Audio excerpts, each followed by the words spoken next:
बहुत बहुत स्वागत है आपका द ब्रिलियंट बीपीएससी में। और अभी हम लोग 6 क्लास सेशन में हैं, जिसमें केमिस्ट्री की 6 क्लास अगर आप कंप्लीट कर लेते हैं तो फिर आपका केमिस्ट्री कंप्लीट है। पूरा केमिस्ट्री का जो पीवाईक्यू उसे आप सॉल्व कर लेंगे। आगामी परीक्षा में जितने भी केमिस्ट्री के सवाल होंगे उसे आप सॉल्व कर लेंगे। और प्रूफ के तौर पर अभी जो बीपीएससी डीएसयू का एग्जाम है उसमें केमिस्ट्री के 4 सवाल आए हैं और चारों सवाल मेरे आप एक लेक्चर से कंप्लीट कर सकते हैं एसिड बेस सॉल्ट से। ठीक है। और अभी मतलब सीएपीएफ का एग्जाम हुआ, सीएपीएफ यूपीएससी कंडक्ट करती है, उसका सवाल का लेवल अच्छा खासा होता है और उसके सवाल को आप मेरे मात्र 2 लेक्चर से आप कंप्लीट कर सकते हैं। आप देख लीजिए प्रॉपर। हमारा एक लेक्चर है एसिड बेस सॉल्ट और दूसरा है केमिकल कंपाउंड। जितने महत्वपूर्ण कंपाउंड उसको एक लेक्चर में मैं कंप्लीट किया हूं। अगर आप उस लेक्चर को कंप्लीट कर लेते हैं तो सीएपीएफ के जो सवाल है केमिस्ट्री के 7 सवाल, उसमें से 6 सवाल एकदम डिफिनिट श्योर एकदम बिल्कुल डायरेक्ट कर सकते हैं। और एक सवाल पर अगर आप दिमाग लगाएंगे, थोड़ा सा दिमाग खपाएंगे तो उस सवाल को भी कर सकते हैं। तो मैं आपको ये बताता हूँ, सबसे बेस्ट कंटेंट बिल्कुल फ्री। ठीक है। एजुकेशन को इतना सस्ता कर देना कि हर बच्चा गेम खेलने से ज्यादा, पबजी खेलने से ज्यादा पढ़ना पसंद करे और एजुकेशन को इतना इंटरेस्टिंग भी करना है। तो इसके लिए आपको मुझे मतलब पूरा सहयोग करना पड़ेगा और पूरा एनर्जी से सपोर्ट करना पड़ेगा, पढ़ना पड़ेगा और बिल्कुल एक नई दिशा में काम करना पड़ेगा। तो चलिए हम लोग आज शुरू करने वाले जिसका नाम है पदार्थ की अवस्था। और इस लेसन में हम लोग पढ़ने वाले पदार्थ क्या है, पदार्थ की जो अवस्था है, ठोस, द्रव, गैस, प्लाज्मा, बीसी क्या है, इसमें अवस्था परिवर्तन कैसे होता है, इससे संबंधित टर्म जैसे बॉइलिंग पॉइंट, मेल्टिंग पॉइंट, इस पर प्रेशर का क्या इफेक्ट पड़ता है, टेम्परेचर का क्या इफेक्ट पड़ता है, ऐसे कुछ फिनोमिना जैसे कुकर में, प्रेशर कुकर में खाना जल्दी बन जाता है क्यों, पहाड़ी क्षेत्र में खाना बनाने में देर लगता है क्यों, इस टाइप का सवाल। पहाड़ी क्षेत्र में जो बर्फ है उसको गलाने में नमक का इस्तेमाल क्यों करते हैं, आइसक्रीम में हम या कुल्फी में नमक क्यों मिलाते हैं, इस टाइप के जितने सवाल हैं सभी पर बात करेंगे। सभी से एग्जाम में सवाल आते हैं। जितने आपके कंफ्यूजन होंगे सारा कंफ्यूजन को एकदम दूर कर दूंगा। ठीक है।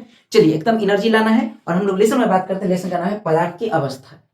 सबसे पहले हम इसमें समझेंगे पदार्थ। पदार्थ को अंग्रेजी में मैटर कहते हैं। ये बिल्कुल वो वाला नहीं कि कई बार बोलते हैं ना फोन करके कि भाई मैटर हो गया। ठीक है। वो वाला टॉपिक है ही नहीं। मैटर मतलब पदार्थ। पदार्थ किसे कहते हैं? तो दुनिया में जितने वस्तु आप देखते हैं, अपने बाएं दाएं, लेफ्ट राइट, ऊपर नीचे, आगे पीछे, जो भी देख रहे हैं, सब के सब में अगर उठा कर देखिए, अगर आपको वजन महसूस हो रहा है, वो पदार्थ है। पदार्थ कहने का साफ साफ मतलब है कि पदार्थ किसे कहते हैं। तो याद रखना, जिसमें क्या हो, जिसमें द्रव्यमान हो उसे पदार्थ कहते हैं। अब आप सोचिए, अगर किसी चीज में द्रव्यमान होगा, द्रव्यमान को अंग्रेजी में क्या कहते हैं? मास। तो अगर किसी के पास मास है तो सोचिए, आप उठाकर देख रहे हैं तो बताइए कुछ ना कुछ तो जगह ऑक्युपाई कर रहा होगा, कुछ ना कुछ स्पेस ऑक्युपाई कर रहा होगा, स्थान छेक रहा होगा। और स्थान छेकने के गुण को कहते हैं आयतन। आप क्लास में बैठे होंगे, आप अपने घर पे बैठे होंगे, तो आप भी कुछ ना कुछ जगह ले रहे होंगे। ठीक है। तो जितना आप जगह लेते हैं उसको कहते हैं आयतन। कई बार आप ऑटो वगैरह में बैठते हैं और अगर अगर आपका आयतन कम होगा तो ऑटो में जो अगला आदमी आपके साथ बैठा है उसको अच्छा महसूस होता है। लेकिन अगर आपका आयतन ज्यादा होगा, पृष्ठीय क्षेत्रफल आयतन बहुत ज्यादा होगा, तो बगल वाले लोग तकलीफ में रहते हैं। जब तक कहते हैं ना कि सफर सुहाना होना चाहिए, और उनका सफर तो उनसे ही पूछे क्या होता है। तो याद रखना है कि जो आप जगह छेदते उसे आयतन कहते हैं। दुनिया में जितने पदार्थ उसके पास कुछ ना कुछ आयतन होता है। और अगर आप सवाल पूछे कि क्या वायु वायु पदार्थ है, क्योंकि वायु में द्रव्यमान होता है। लेकिन अगर आप गेस नहीं कर पा रहे कोई बात नहीं, वायु में स्पेस ऑक्युपाई करने की कैपेसिटी है, टेंडेंसी है, तभी तो आप बैलून में जब वायु भरते हैं तो बैलून का शेप बढ़ जाता है। ठीक है। तो पदार्थ कहने का मतलब जिसमें द्रव्यमान हो, और जिसमें द्रव्यमान होगा उसके पास आयतन भी होगा, उसको क्या कहते हैं? पदार्थ कहते हैं। इतना बात कंप्लीट है। अब पदार्थ के रूप में हमारे पास कई चीजें मौजूद है। जैसे पदार्थ के रूप की बात करें तो पदार्थ के रूप में कई चीजें मौजूद है, जिसमें एक हो सकता है हमारे पास तत्व। जैसे पदार्थ किसे कहते हैं? क्लियर हो गया कि जिसमें द्रव्यमान और क्या हो, आयतन। में इसे यहाँ लिख देता हूँ आयतन। जिसके पास उसे क्या कहते हैं? पदार्थ। इतना बात आप कंप्लीट कर लिए। अब बताइए, जो हमारे पास पदार्थ है, पदार्थ कई रूप में मौजूद है। एक तो मौजूद है तत्व के रूप में, एक मौजूद है यौगिक के रूप में, और एक मौजूद है मिश्रण के रूप में। आगे हम जब देखेंगे पदार्थ के रासायनिक विभाजन, क्या देखेंगे? मेरे साथ बोलते रहना है, एनर्जी एकदम कम नहीं होना चाहिए। पदार्थ के रासायनिक विभाजन, केमिकल क्लासिफिकेशन ऑफ मैटर, तो उसमें देखेंगे तो एक देखेंगे एलिमेंट, एक देखेंगे कंपाउंड, एक देखेंगे मिक्सचर। ये तीनों अलग अलग है। ठीक है। लेकिन हमारे पास आसपास पाए जाते हैं और हम कई बार एज्यूम नहीं कर पाते कि तीनों अलग है। मैं जैसे बोलता हूँ, एक आपके सामने तत्व है। तत्व मतलब आप ले लीजिए लोहा। लोहा पे देखें, आप एक ले लीजिए, आप एक नहीं कुछ मात्रा में ले लीजिए जल, और आप कुछ मात्रा में देख लीजिए वायु। अब देखिए, तीनों तो पदार्थ है, क्योंकि लोहा में भी द्रव्यमान है, आयतन है, जल में भी द्रव्यमान आयतन है, वायु में भी द्रव्यमान आयतन है। तीनों पदार्थ है, लेकिन तीनों का रूप अलग अलग है। अगर आप लोहा देख लेंगे तो लोहा अगर आपके सामने है, लोहा ले लीजिए आप। लोहा लेने का मतलब बदला भी होता है, किसी से बदला नहीं लेना है ना। कई बार कि मैंने दुश्मन के दांत खट्टे कर दिए, इसका मतलब थोड़ी कि नींबू चखा दिए। दांत खट्टे करने का मतलब है कि मैंने उसे हरा दिया। वैसे आप लोहा ले लीजिए, लोहा ले लिए। अब लोहा का एक कण निकाले। ठीक है। अगर लोहा का एक कण निकालने के बाद उसको चखने के बाद अगर खट्टा लग रहा है तो अगला कण भी खट्टा लगेगा। उसके अंदर का कहीं आए बाएं दाएं कहीं का कण निकाले सब खट्टा लगेगा। इसका मतलब लोहा एक ही प्रकार के कण के मिलने से बना है और उस कण को कहा जाता है परमाणु। कंप्लीट है। परमाणु समझ में आ गया। इसका मतलब पदार्थ का एक कण परमाणु भी होता है। अगला कोई अगर कंपाउंड आप लेते हैं, जल ले लीजिए, जल ले लीजिए। अब जल लेते हैं, सुक्रोज ले लीजिए, चीनी C12H22O11, ग्लूकोज ले लीजिए C6H12O6। मैं क्या बोल रहा हूँ, जल का सूत्र क्या है, H2O। ठीक है, मैंने यहाँ लिया था लोहा का संकेत क्या है, Fe। तो एक बात क्लियर है कि यहाँ तो अकेले है कोई, और यहाँ देखिए अलग अलग दुगेले है कोई, मिंगल है कोई, शादीशुदा है कोई। अब आप जल ले लिए, तो जल में आप आए बाएं दाएं जहां भी हाथ डालिए, लेफ्ट राइट इधर उधर, जहां भी आप हाथ डालिएगा और निकालिएगा, तो अगर आपके पास जल पकड़ में आ रहा है तो उसमें जरूर होगा हाइड्रोजन ऑक्सीजन, हाइड्रोजन के 2 एटम, ऑक्सीजन के 1 एटम। क्लियर हो रहा है। तो जल में कहीं भी आप हाथ डालिएगा क्या आएगा, H2O। आप नमक ले लीजिए, नमक में कहीं भी आप हाथ डालिएगा, इधर से उधर से उधर से उधर से, उसमें क्या आएगा, NaCl। इसका मतलब साफ साफ है कि यौगिक भी पदार्थ में कह दिया, पदार्थ के 3 रूप है, तत्व, यौगिक, मिश्रण। और यौगिक भी पदार्थ है, लेकिन वह बना हुआ है वो सिंगल चीज से नहीं बना है, मिंगल से बना हुआ है, डबल से बना हुआ है। उसमें H2O है, मतलब हाइड्रोजन भी ऑक्सीजन भी है। और ऐसे को यौगिक का जो छोटा पार्ट होता है जिसे कहते हैं अणु, तत्व जिस छोटे पार्ट से बने तो उसे परमाणु कहते हैं, यौगिक जिस छोटे पार्ट से बने तो उसे अणु कहते हैं। लेकिन आप देख लीजिए अपने आसपास वायु में आप इधर हाथ डालें तो आपकी पकड़ में आया नाइट्रोजन 78% पाया जाता है हमारे मार्केट में, हमारे एटमॉस्फेयर में। आप इधर हाथ डालें, हो सकता है कि ऑक्सीजन 21% पाया जाता है। अब सोचिए, नीचे हाथ डालें आ गया आर्गन, ऊपर हाथ डालें आ गया कार्बन डाइऑक्साइड, इधर हाथ डालें कार्बन मोनोऑक्साइड, इधर हाथ डालें SO2 सल्फर डाइऑक्साइड। अब इसका मतलब साफ साफ है कि इसका मतलब हमारे आसपास जो चीजें गैस मौजूद है उसमें अलग अलग प्रकार के मोलेकल हैं। और जब अलग अलग प्रकार के मोलेकल, और ऐसा भी नहीं कि सभी फिक्स अनुपात में है, नाइट्रोजन अलग है यहाँ, मतलब पूरे औसतन नाइट्रोजन देखिए तो 78%, ऐसा थोड़ी कि मेरे पास ही 78% होगा। तो अलग अलग प्रकार के मोलेकल हैं, और जब अलग अलग प्रकार के मोलेकल एक साथ पाए जाते हैं, बिल्कुल उसी प्रकार से जैसे आप खिचड़ी बनाते हैं, खिचड़ी में कहीं हाथ डालेगा तो कहीं से दाल ज्यादा निकल जाएगा, कहीं चावल ज्यादा निकल जाएगा, कहीं गोभी ज्यादा निकल जाएगा, कहीं मटर ज्यादा निकल जाएगा, अगर ये सब डाले हैं तो। अब सोचिए ठीक से, तो इसी कहते हैं मिश्रण, मतलब अलग अलग प्रकार के पदार्थ कुछ कुछ मात्रा में मिले हो। कई बार ऐसा थोड़ी फिक्स है कि हाँ खिचड़ी बनाएंगे तो इतना चावल में इतना ही दाल डालना है, इतना ही मतलब दाल मिलाना है, इतना ही गोभी डालना है। अब आपके मन में आएगा खिचड़ी में गोभी कौन डालता है मैं डालता हूँ। चलिए, तो याद रखना है कि मिश्रण बना, जो वायु है, वायु क्या है, एक प्रकार का मिश्रण है। आगे बात करेंगे समांगी विषमांगी, उस पर अभी बात नहीं करते। मैं ये कहना चाहता हूँ कि पदार्थ के 3 रूप है, तत्व, यौगिक, मिश्रण। तत्व के छोटे कण को परमाणु कहते हैं, यौगिक के छोटे कण को अणु कहते हैं, मिश्रण का छोटा कण परमाणु भी हो सकता है, अणु भी हो सकता है। लेकिन क्योंकि मिश्रण अनफिक्स रेशियो में, अलग अलग रेशियो में कुछ भी मिला के बन सकता है। मिश्रण मतलब मिला देना। आप चूरा खाएंगे, डालबूट खाएंगे, डालबूट मिक्सचर कहते हैं जिसे, ठीक है, मिक्सचर आप खाएंगे तो उसमें ऐसा थोड़ी फिक्स मिलाते हैं। कई बार क्या होता है कि थोड़ा सा मिक्सचर से ज्यादा चूरा खा के पेट भर लेते हैं, ऐसा भी होता है, गरीबी में आटा गीला। चलिए, तो इतना बात समझ में आ रहा है। अब सवाल आता है कि तत्व का छोटा पार्ट क्या है, परमाणु। मुझे बताइए तत्व पदार्थ है या नहीं है, यौगिक पदार्थ है या नहीं है, मिश्रण पदार्थ है या नहीं। लेकिन अगर मैं पूछूं कि तो पदार्थ है, अगर तो पदार्थ का छोटा कण परमाणु भी हो सकता है, यौगिक का छोटा कण अणु भी हो सकता है। ठीक है, अब सवाल है कि परमाणु अणु में क्या अंतर है, आपके एग्जाम में पूछा जाएगा, आपको समझना भी चाहिए। तो मैं भी जस्ट बताऊं, देखिए तत्व को देखकर लग रहा है बेचारा अकेले, तत्व का जो छोटा पार्ट है वो अकेले है। लोहा है, अकेले अकेले अकेले, इसको निकाल के देखिएगा तो उदास रहेगा, सिंगल, उदास है, अकेले है। इसको देखिएगा तो कहेगा हम तो है किसी के साथ, ठीक है, हम साथ साथ है। देखिए H2O साथ साथ है, HCl साथ साथ होगा, नमक में NaCl साथ साथ होगा, वो अकेले नहीं होगा। हालांकि ठीक है, मुंह लटका इसका ज्यादा होगा क्योंकि शादीशुदा है। तो याद रखना, अगर पूछे अणु और परमाणु में क्या अंतर, तो आपको सबसे पहले यही कहना है कि बेचारा परमाणु है वो सिंगल होता है। क्या होता है, सिंगल, अकेला। लेकिन अगर अणु की बात करें तो अणु क्या होता है, शादीशुदा। अणु कैसा है, कैसी है, शादीशुदा, याद रखना है। चलिए, इतना बात कंप्लीट। अब यहां से अगर आप सिंगल और शादीशुदा में अंतर कर लेते हैं, आप परमाणु अणु में अंतर कर लीजिएगा। मतलब केमिस्ट्री सीखने के लिए केमिस्ट्री आने की आवश्यकता नहीं है, क्योंकि याद आता आप सीख कह रहे हैं, सीख इसलिए नहीं, आपको नहीं आ रहा है, अभी मैं आपको सिखा दूंगा। परमाणु अणु समझ आ रहा है। अब हम अंतर करते हैं, अंतर करते थोड़ा सा कलर चेंज करके, ठीक है। अब बताइए परमाणु कैसा है भैया, सिंगल। सिंगल कहने का मतलब अगर कहीं आपको सिंगल लिखा मिले हाइड्रोजन, सिंगल लिखा मिले ऑक्सीजन, सिंगल लिखा मिले क्लोरीन, सिंगल लिखा मिले मतलब कुछ भी फ्लोरीन, अगर ऐसा कहीं है तो परमाणु है। लेकिन वही हाइड्रोजन अगर मान लीजिए डबल हो गया H2, डबल हो गया ऑक्सीजन, डबल हो गया क्लोरीन, डबल हो गया फ्लोरीन, मतलब साथ में 2 ऐसा कुछ लग जाए, तो याद रखना क्या हो गया, अणु। क्योंकि अब सिंगल नहीं, किसी के साथ है। अच्छा, ऐसा है कि अपने साथ ही हो सकता है, अपने साथ ही, अपने साथ ही, अपने साथ ही नहीं, किसी के साथ भी। बस याद रखना है कि सिंगल न रहे, बस याद रखना है सिंगल न रहे। ये सब क्या है, अणु, ये सब क्या है, परमाणु।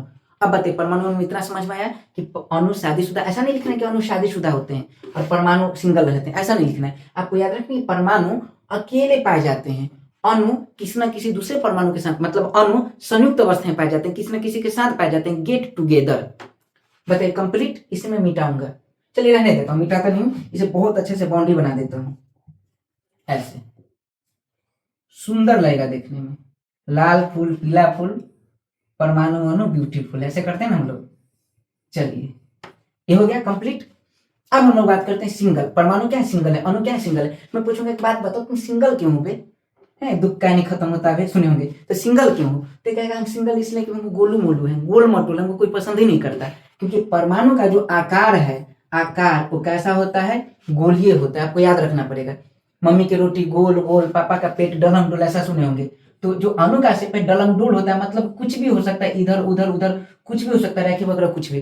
तो बताइए परमाणु का शेप कैसा, सिंगल। हम पूछेंगे तुम सिंगल क्यों, तो बोलेगा हम गोलू मोलू है, गोल मटोल हमको कोई पसंद नहीं किया इसलिए हम सिंगल है। अनु, तुम शादीशुदा कैसे हो? तो कहेगा कि हम, मेरा शेप अलग है, फिजिक अलग है, हम खूब काम किया अपने पर्सनालिटी पे और हम शादीशुदा, तो सबका इसका शेप ही अलग होगा। तो अणु का ठीक से देख लीजिए, अणु ये सब जितने आप देख रहे हैं, बताइए अगर फास्फोरस अकेले होता तो परमाणु होता, क्लोरीन अकेले होता तो परमाणु होता, लेकिन किसी के साथ है, और जो किसी के साथ है, हम साथ साथ है, वो अणु है। ठीक है, अब किसी के साथ है तो अणु है। सबका देखिए शेप अलग है। PCl5 का शेप तो त्रिकोण बाई पिरामिड, H2 और SO2 का शेप V शेप। तो आपको याद करना पड़ेगा। अब अणु के शेप दुनिया में मॉलिक्यूल तो करोड़ों अरबों हैं, क्या करोड़ों अरबों याद करना पड़ेगा? नहीं, ये आप भी जानते हैं। सिंगल, बहुत सिंपल सवाल है। अगर इस टाइप का सवाल आप सॉल्व नहीं कर पा रहे हैं तो फिर टफ है, आप तैयारी में बहुत पीछे हैं। बताइए करोड़ों अणु, मतलब करोड़ों अरबों अणु आपको याद करना पड़ेगा कि कुछ कुछ, कितना कुछ, 100-150 नहीं, आपको मात्र 10 मॉलिक्यूल याद रखना, और किसी भी परीक्षा में आप इससे क्वेश्चन बना सकते हैं। अभी बिहार के जितने भी एग्जाम हुए हैं, बिहार के एग्जाम इसमें से 5 ही क्वेश्चन बार बार रिपीट मोड पर पूछे गए हैं। फिर भी मैं 10 आपके सामने इसलिए लेकर आ गया हूँ कि रिस्क नहीं लेने का, पूरा एकदम एकदम गर्दा उड़ा देना है। तो मैं आपको थोड़ी देर में याद करा दूंगा, आपको याद हो जाएगा, लेकिन 1-2 बार इस क्लास के बाद आपको प्रैक्टिस कर लेना है। फिर एकदम सवाल एग्जाम में जाना है और सवाल पर एकदम बवाल मचा देना है। चलिए अणु का शेप अलग अलग होता है, डलम डोल। अब अलग अलग क्या है, तो अगर आपसे क्वेश्चन पूछे PCl5 का शेप कैसा है, कुछ नहीं करना है, PCl5, 5 को 2 भाग में तोड़ दीजिए, 3 और 2, 3 को कहते हैं त्रिकोण, 3 को क्या कहते हैं, त्रिकोण, और 2 को कहते हैं बाई बाई। और PCl5 जैसा उसके बीच से, बीच का पॉइंट पकड़ उठा दीजिए, बिल्कुल ऐसा है जैसे भूसकुल्ला गांव में हो, तो भूसकुल्ला समझते हैं, मरकुल्ला कहते हैं उसे, जिसमें भूसा भरा जाता है। ठीक है, आपके दिमाग जैसा भी उसमें भूसा ही भरा जाता है। अब समझिए भूसकुल्ला जो है देखिए बीच से एकदम उठा हुआ है ऐसे। ठीक है, जैसे मान लीजिए कि बेडशीट आपके पास, उसका बीच का पार्ट पकड़िए, ऐसे उठा दीजिए, तो उस जो शेप दिख रहा है उसे कहते हैं पिरामिड। क्या कहते हैं, पिरामिड। तो उसी प्रकार से याद रखना PCl5 का शेप कैसा है, तो याद रखना PCl5, 5, तो 5 को 2 पार्ट में तोड़ना है, 3 और 2, 3 को कहते हैं त्रिकोण और 2 को कहते हैं बाई, और बीच से उठाते हैं तो पिरामिड। PCl5 का शेप हो गया त्रिकोण बाई पिरामिड, याद रहेगा। प्रैक्टिस करना, किसी से पूछ लेना, किसी को बता देना है। अगला H2 और SO2, तो H2 का शेप कैसा है, पानी जो पीते हैं V शेप। आज के बाद आप जब भी पानी पियेंगे तो आपको सोचना है अच्छा V शेप पी रहे हैं, V शेप। अब मन में आएगा V शेप है तो गला में जाके अटक क्यों नहीं जाता है, तो सोचिए ऐसा है प्रॉपर। आपके गला का साइज जो छेद है बहुत बड़ा है, जब एक दोनों चलेगा तो आगे तो V है नोकीला, तो और चला जाएगा सूट से, या हो सकता है ऐसे आता होगा पानी। तो H2 का जो शेप है प्रॉपर कैसा है, V शेप है। SO2 उसका भी शेप क्या है, V शेप। V शेप मतलब जो V शेप है प्रॉपर 2 मोलेकुल, एक H2 और एक SO2, याद रहेगा। अगला XeO2F2, याद रखना है, अक्रिय गैस का कंपाउंड है। XeOF4 अक्रिय गैस का कंपाउंड है। जेनन का 2 कंपाउंड याद रखना है। अगर XeO2F2 लगा हो, 2 लगा हो, तो 2 याद रखना है। 2 जिसमें रहेगा तो 2 से टुकुर टुकुर देखना है। जब टुकुर टुकुर आप देखेंगे, इसका शेप होता है समुद्र जैसा। टुकुर टुकुर देखने पर कैसा लगा, समुद्र जैसा, जिसमें 2 लगा हुआ है। तो समुद्र को अंग्रेजी में कहते हैं सी, और देखने को कहते हैं शो, इसलिए इसका शेप हो गया सी शो। ठीक है, अगला XeOF4, 4 मतलब स्क्वायर, 4 वर्ग में 4 साइड होते हैं। ठीक है, तो स्क्वायर, तो 4 से याद रखना है स्क्वायर वर्ग, और इसका बीच वाला पार्ट फिर पकड़ के उठा देना था, पिरामिड। यानी XeOF4 का शेप कैसा होगा, वर्ग पिरामिड। भूलना नहीं है, कई बच्चे इग्नोर कर देते हैं, सब नहीं आता एग्जाम में। मतलब ऐसे बच्चों का जब ये एग्जाम में नहीं आता तो रिजल्ट भी नहीं आता है, एकदम पूरा एकदम पैरेलल में चलते हैं वो। चलिए SF6 का शेप क्या है, अष्टफलकीय। इसको कैसे याद रखेंगे, याद रख सकते हैं, सल्फर के लास्ट में देखिए, सल्फर का परमाणु संख्या होता है 16। ठीक है, अब 16 इसको इलेक्ट्रॉन बिना से लिखेगा, 2 8 6, इसको अस्थायी होने के लिए 2 इलेक्ट्रॉन चाहिए, तो सल्फर के पास 2 इलेक्ट्रॉन चाहिए, और फ्लोरीन में 6 है तो 6 2 8, ऐसे याद कर लीजिएगा। हालांकि ये जेन्युइन रीजन नहीं है, आप याद करने के लिए याद कर सकते हैं। तो देखिए 8 आया है, तो अष्टफलकीय। और सल्फर की बात करिए तो सल्फर देखिए, सल्फर S8 के फॉर्म में पाया जाता है, और 8 से क्या है, अष्टफलकीय। तो आपको याद रखना कि SF6 का शेप कैसा होगा, अष्टफलकीय, ऑक्टाहेड्रल। H2O2 इसका शेप आपको ऐसे याद रखना है, HOAOH ऐसे। अच्छा, BeCl2CO2, इस दोनों का शेप 2 लग रहा है, इसका शेप होगा एक रैखिक। एक एग्जाम में बार बार पूछा गया है, CH4 बार बार पूछा जाता है और CO2 बार बार पूछा जाता है। तो देखिए अगर क्वेश्चन आए BeCl2 का शेप कैसा है, CO2 का शेप कैसा है, तो इसका एक रैखिक ऐसा शेप होता है, याद रहे। चलिए अगला BCl3, देखिए 3 लगा हुआ है, 3 मतलब त्रिभुज जैसा, तो त्रिकोण इसका शेप होता है, त्रिकोण या त्रिभुजीय। CH4 का शेप पूछे तो CH4 इसका नियमित रेगुलर और चतुष्फलकी, देखिए 4 लगाता है, 4 से याद रखना है चतुष्फलकीय। अब बताइए इतना पेपर लिख लिख के आप प्रैक्टिस कर लेंगे, मुझे लगता है कि 10 है तो आपको 5 मिनट भी नहीं लगेगा और आपको याद हो जाएगा, बस प्रैक्टिस कर लेना है। मैं ये पूछना चाहता हूँ, परमाणु का आकार गोल, अणु का आकार डलमडोल, मतलब अणु का आकार अलग अलग होता है, ठीक है, बिल्कुल अलग अलग। आपको देखिए ना, जो परमाणु सिंगल है ये मेहनत कर रहा है, पूरा फिजिक्स पर एकदम ध्यान दे रहा है, इसका मतलब पहले तो गोलमोलू है, ठीक है। अणु जो है, अणु का आकार अलग अलग है, देखिए शादीशुदा आदमी को उठाकर देख लीजिए, किसी का अदरक जैसा, किसी का पेटी जैसा, किसी का बर्गर जैसा, किसी का पिज्जा जैसा, अलग अलग शेप है, कहीं से निकला हुआ कहीं से धंसा हुआ ऐसा। तो याद रखना अणु का शेप अलग अलग होता है। कंप्लीट। चलिए ये हो गया हमारा कंप्लीट। आज के बाद शेप साइज से सवाल पूछे तो हम लोग बना लेंगे। अगला है बंधन। अब खुद बताइए परमाणु अणु किस में बंधन होगा, 7 वचन कौन निभाएगा, तो बंधन गेठी किसका जुड़ा है, तो गेठी जुड़ा है अणु का, शादीशुदा है, तो इसलिए याद रखना अगर बंधन की बात करें, ठीक है, याद रखना है, तो बंधन की बात करें, बंधन की देखिए नीचे वाला मैं गैप करता हूँ थोड़ा सा, नीचे वाला गैप करता हूँ थोड़ा सा यहाँ से, क्यों, इसलिए गैप करना पड़ रहा है क्योंकि आगे भी तो पढ़ना है। चलिए तो बंधन की बात करें तो परमाणु में बंधन नहीं पाया जाता है, बंधन बंधन बंधन नहीं पाया जाता, लेकिन अणु में बंधन पाया जाता है। कई प्रकार के बंधन हो सकते हैं, जैसे आयनिक बंधन हो सकता है, सहसंयोजक बंधन हो सकता है, उप सहसंयोजक बंधन जिसे कोऑर्डिनेट बॉन्ड कहते हैं हो सकता है, कोई भी बंधन हो सकता है, वो बात की बात है, लेकिन बंधन होता है ये इंपॉर्टेंट है, ये बात ध्यान दें। मुझे बताइए क्रियाशीलता, ज्यादा क्रियाशील कौन होगा, परमाणु या अणु। अब सोच लीजिए सिंगल है, इसको रोकने टोकने वाला कोई नहीं है, तो ये काम ज्यादा करेगा। और देख लीजिए अगर मान लीजिए H2O है, अगर ऑक्सीजन कहीं जाना चाहेगा, किसी के साथ क्रिया करना चाहेगा, हाइड्रोजन कहेगा कहाँ, हाइड्रोजन किसी के साथ जाना चाहेगा तो ऑक्सीजन पूछेगा कहाँ, तेरा ध्यान किधर है, तेरा हीरो इधर है, इधर उधर जाने नहीं देगा। देखते हैं ना कि मतलब जब 2 लोग साथ रहते हैं तो अगर एक ऑफिस में थोड़ा सा लेट हो गया, मतलब 6 बजे ऑफिस का टाइम है छूटने का, और आप अगर 7 बज गया 8 बज गया तो लगातार तर तर तर फोन चला जाता है, मतलब कंट्रोल पूरा एक दूसरे पर है, कंट्रोल, ठीक है। हालांकि एक 2 साल नहीं चलता है, 1-2 साल के बाद कोई कंट्रोल नहीं, वो ईर घाट है, वो बीर घाट है, वो तीर घाट ऐसे चलता है। तो याद रखना भी कंट्रोल खूब है, इसीलिए क्रियाशीलता अणु जो है। और नॉर्मल देखिए किसी के साथ जुड़ गया है ना, हम लोग हिंदू मतलब प्रॉपर सनातनी धर्म से आते हैं, और सनातन में कंसेप्ट एक बार जिससे जुड़ गए वो इस जन्म ठीक से चले ना चले, लेकिन कसम हमेशा 8 जन्म का खाते हैं, ठीक है। तो याद रखना है कसम 8 जन्म का है, तो कभी भी याद रखना क्रियाशीलता की बात करो तो ऐसा जुड़ा हुआ है कि कहीं और क्रिया करने मतलब प्रॉपर क्रिया करने का मतलब कि अलग प्रकार की एक्टिविटी हो ही नहीं सकता। इसका मतलब साफ साफ है कि परमाणु की क्रियाशीलता एकदम ज्यादा होती है और अणु की क्रियाशीलता कम या फिर न के बराबर। तो याद रखना अणु की क्रियाशीलता क्या होगा, कम, ठीक है। चलिए इतना कंप्लीट क्रियाशीलता के बारे में। परमाणु की एक्टिविटी, परमाणु की जो याद रखना है रिएक्टिविटी, एक्टिविटी बहुत हाई और अणु की एक्टिविटी बहुत लो, क्योंकि ये शादीशुदा मतलब जुड़ चुका है किसी से। अगला देख लीजिए स्वतंत्रता। मुझे बताइए स्वतंत्र कौन है और किसी के साथ मतलब स्वतंत्र कौन है, कौन स्वतंत्र नहीं है। यहाँ आप नॉर्मल कंसेप्ट चलेंगे तो कंफ्यूज हो सकते हैं, सोचिए ठीक से। जो भी आप देख रहे हैं स्वतंत्र की बात करें तो स्वतंत्र में देख लीजिए जितने भी आइटम है, ठीक है, बहुत आराम से समझते हैं, जितने भी आइटम है हाइड्रोजन ऑक्सीजन ये सब बहुत रिएक्टिव है, मतलब अकेले रहेगा नहीं, इतना बेचैन है किसी से तुरंत जुड़ जाएगा। तो स्वतंत्रता की बात करें तो स्वतंत्र रह नहीं सकता है, किसी से जुड़ने के लिए बेचैन है। तो याद रखना परमाणु की बात करें तो परमाणु स्वतंत्र नहीं रह सकता है, लेकिन अणु किसी से जुड़ गया, मैंने कहा ना कि 1-2 साल बाद सब चीज पुराना हो जाता है, ठीक है। और याद रखना है पुराने घर हमेशा पेंट करके ही चलते हैं, तो याद रखना इसको बार बार पेन की जरूरत है, मतलब प्रॉपर्टी पुराना हो चुका है। तो अब ये कहीं भी जाए इसको कोई फर्क नहीं पड़ता है। तो क्रियाशीलता में याद रखें, स्वतंत्रता में याद रखना कि अणु स्वतंत्र रह सकते हैं लेकिन परमाणु स्वतंत्र नहीं रह सकते, इस बात को आपको याद रखना है, ठीक है। जैसे देखिए क्रियाशीलता और स्वतंत्रता समझ में आ गया। अब क्रियाशीलता में परमाणु क्रियाशील होते हैं, लेकिन क्या सभी परमाणु क्रियाशील होते हैं, नहीं। याद रखना है कुछ परमाणु होते हैं, जैसे आपको याद रखना है हीलियम, उसके बाद याद रखना है नियॉन, उसके बाद याद रखना है हीलियम नियन आर्गन, उसके बाद क्रिप्टन, उसके बाद जेनन, उसके बाद रेडन। ये 6 ऐसे परमाणु देख के बताइए सिंगल है डबल है, सिंगल है, किसी के साथ नहीं है। जब किसी के साथ नहीं है सिंगल है, और सिंगल है तो बताइए ये तो बहुत क्रियाशील होना चाहिए, किसी के साथ हो जाना चाहिए। तो याद रखना है कुछ ऐसे एटम है जो अक्रिय गैस, इसे अक्रिय गैस कहा जाता है, अक्रिय एटम कहते हैं, हीलियम नियन आर्गन क्रिप्टन जेनन रेडन, सिर्फ 6 है जो क्रियाशील करता ही नहीं, एक्टिव रहता ही नहीं, किसी से क्रिया नहीं कर पाता है। तो परमाणु मतलब क्रियाशील होते भी है नहीं भी होते हैं, जो क्रियाशील होगा प्रॉपर वो स्वतंत्र नहीं होगा, और जो अक्रियाशील है वो स्वतंत्र होगा। तो परमाणु क्रिया करते भी है नहीं भी करते, मैक्सिमम करते हैं, ना के बराबर बस 6 है। इसलिए आप कहाँ टिक मारेंगे, क्रियाशील होते हैं। उसके बाद बात करें परमाणु स्वतंत्र होते हैं कि नहीं होते हैं, तो जो क्रिया करेगा स्वतंत्र कैसे रहेगा, ये तो काम कर रहा है पूरा लोग, मतलब इसको आगे बढ़ना है, किसी के साथ जुड़ना है, स्टेबल होना है, तो याद रखना है जो क्रियाशील होगा पूरा स्वतंत्र नहीं रह पाएगा, परमाणु स्वतंत्र नहीं रह पाता है। लेकिन ये जो 6 है ये स्वतंत्र रह सकते हैं, कहीं भी आपको हीलियम, नियॉन, आर्गन, क्रिप्टन, जेनन ये स्वतंत्र ही मिलेगा प्रॉपर। इतना बात आ रहा है समझ में।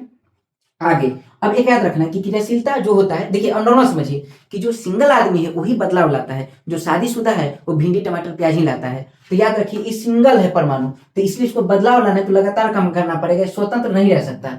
लेकिन अब इसे आलू प्याज टमाटर लाना है, इसे रोकेगा कौन, तो इसलिए याद रखना स्वतंत्रता की बात पर इसे कोई रोकेगा नहीं, जाइए भाई टमाटर प्याज आलू लेकर लाइए, तो इसलिए अनुस्वतंत्र रहता है, याद रहेगा। आगे अभिक्रिया में भाग, अब बताइए अभिक्रिया में भाग लेने के लिए जो क्रिया करेगा वही तो अभिक्रिया में भाग लेगा। अब बताइए क्रिया तो कर रहा है, इसका क्रियाशीलता बहुत कम है, 9 के बराबर है, तो क्रिया में क्रियाशीलता इसका ज्यादा, तभी तो अभिक्रिया में भाग लेगा। इसलिए याद रखना परमाणु अभिक्रिया में भाग लेते हैं लेकिन अणु अभिक्रिया में भाग नहीं लेते हैं।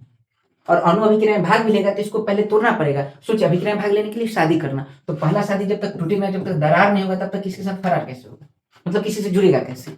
तो ये बात आपको इतना याद रखना है, इसको बार बार प्रैक्टिस कीजिए, आपका सवाल एकदम क्लियर हो जाएगा यहाँ से। अब बताइए परमाणु को टेक्निकल शब्द देखते हैं, परमाणु है क्या।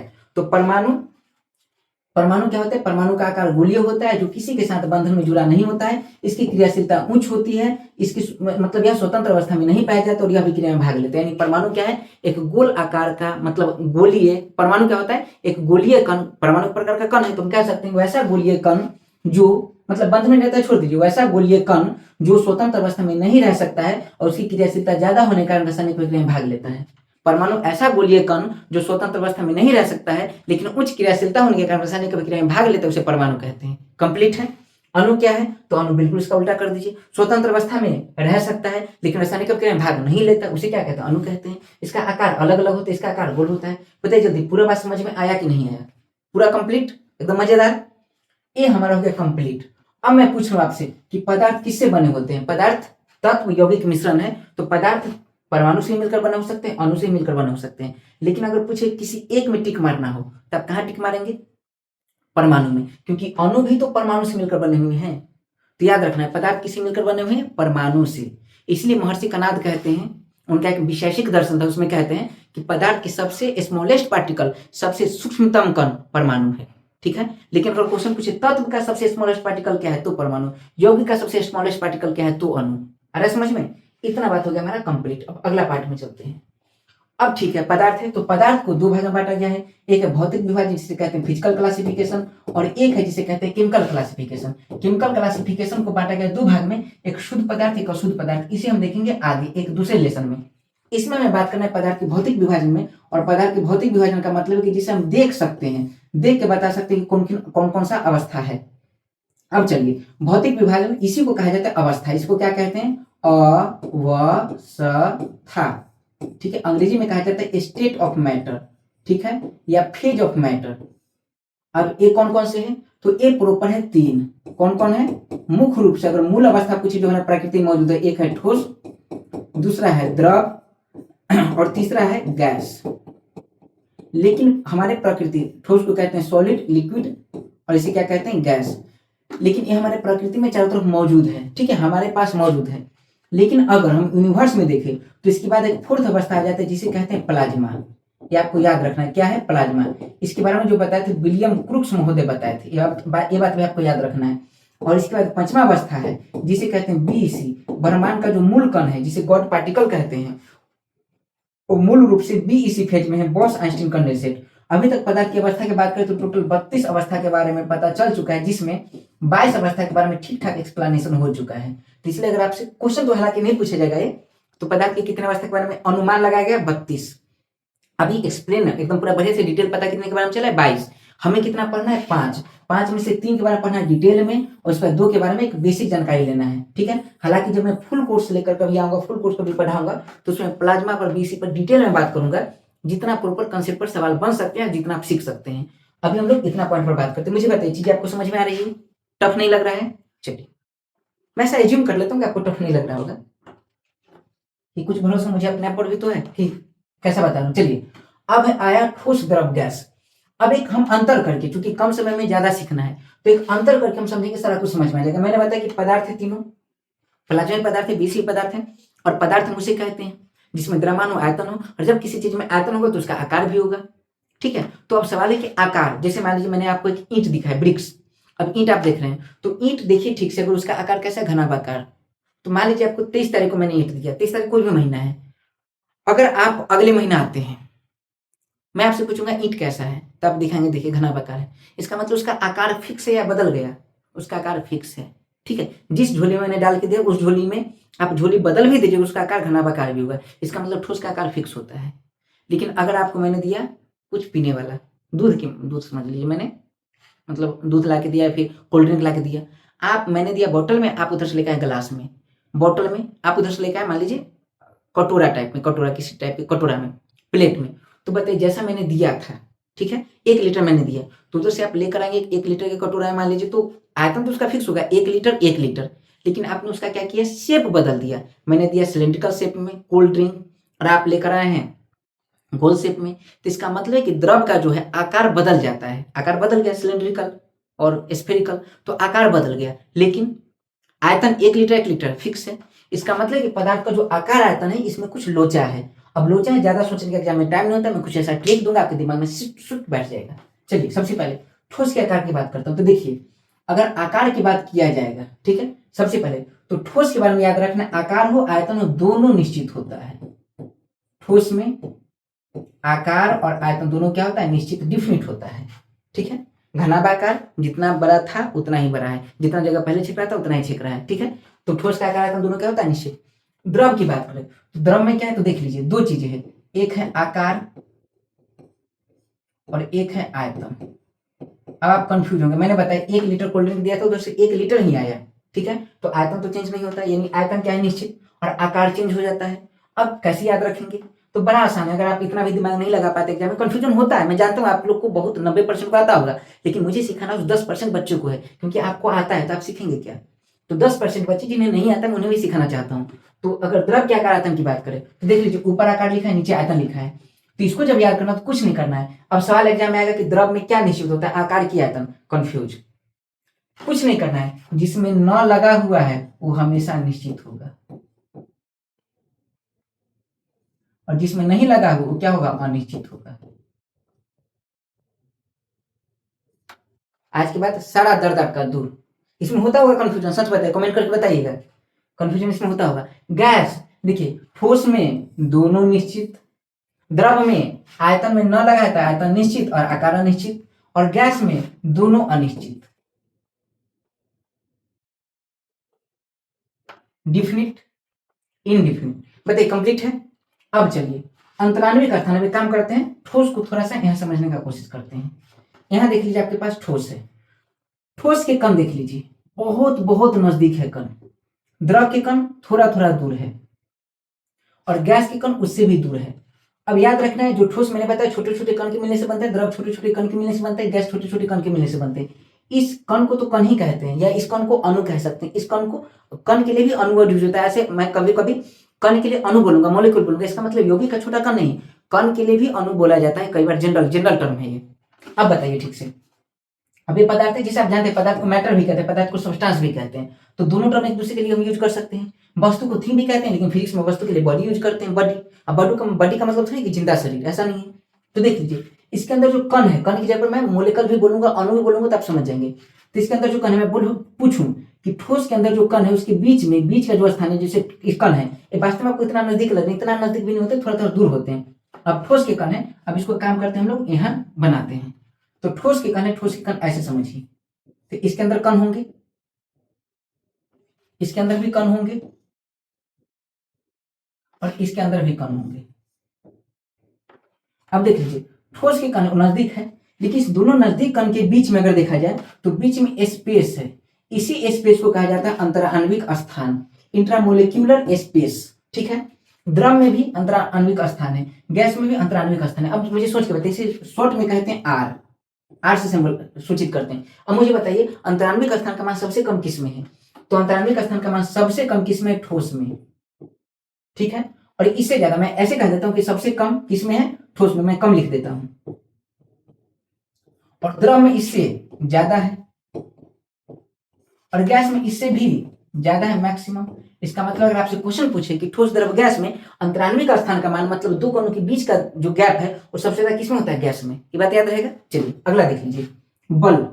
अब बल की बात है तो देखिए जितने भी कण, आप जानते हैं दुनिया में जितने भी पार्टिकल एक दूसरे पर बल लगा रहे हैं, और बल जो लगाते हैं क्योंकि दोनों में वजन होगा इसलिए बल लग रहा है, और वजन के कारण लगने वाले बल का फॉर्मूला होता है F बराबर G(m1)(m2) बटा r²। अब समझिए इस बात को, बहुत इंपॉर्टेंट है। अब बताइए इसका कहने का मतलब देखिए फोर्स और आर के बीच कैसा रिलेशन है? उल्टा रिलेशन है। आर अगर बढ़ाएंगे तो फोर्स क्या होगा? घटेगा। ठीक है, तो इसका बीच जो कण है, बीच का कण, अब इसके बीच की जो दूरी उसको आर कहते हैं, और आर क्या है? कम है। तो आर अगर कम है तो फोर्स का मान क्या होगा? ज्यादा। इसका मतलब ठोस के अंदर जो कण है प्रॉपर, इसमें ठोस के अंदर जितने भी कण है उसके बीच की दूरी क्या है? बीच की दूरी कम है, और बीच की दूरी कम होने के कारण वो फोर्स एक दूसरे पर ज्यादा लगेगा। अगर आप मेरे पास हैं तो हम आप पे बल ज्यादा लगाएंगे, आप दूर जाके फोन पर उल्टा सीधा बोल रहे हैं, हम आपको जवाब ही दे पाएंगे लेकिन बल नहीं लगा पाएंगे, ठूठा ऐसे बल नहीं लगा पाएंगे। तो बल लगाने के लिए नजदीक होना जरूरी है, नजदीक पर बल ज्यादा लगता है। आप जानते होंगे long distance relationship never work, दूर होने के कारण बल नहीं लग पाता है, याद है। चलिए तो याद रखना इसकी बीच की दूरी क्या है? कम है, तो फोर्स का मान क्या होगा? फोर्स का मान, तो ठोस में फोर्स का मान क्या होगा? मैक्सिमम। ये बिल्कुल उल्टा हो जाएगा, बिल्कुल उल्टा, उधर मैक्सिमम इधर ऐसे।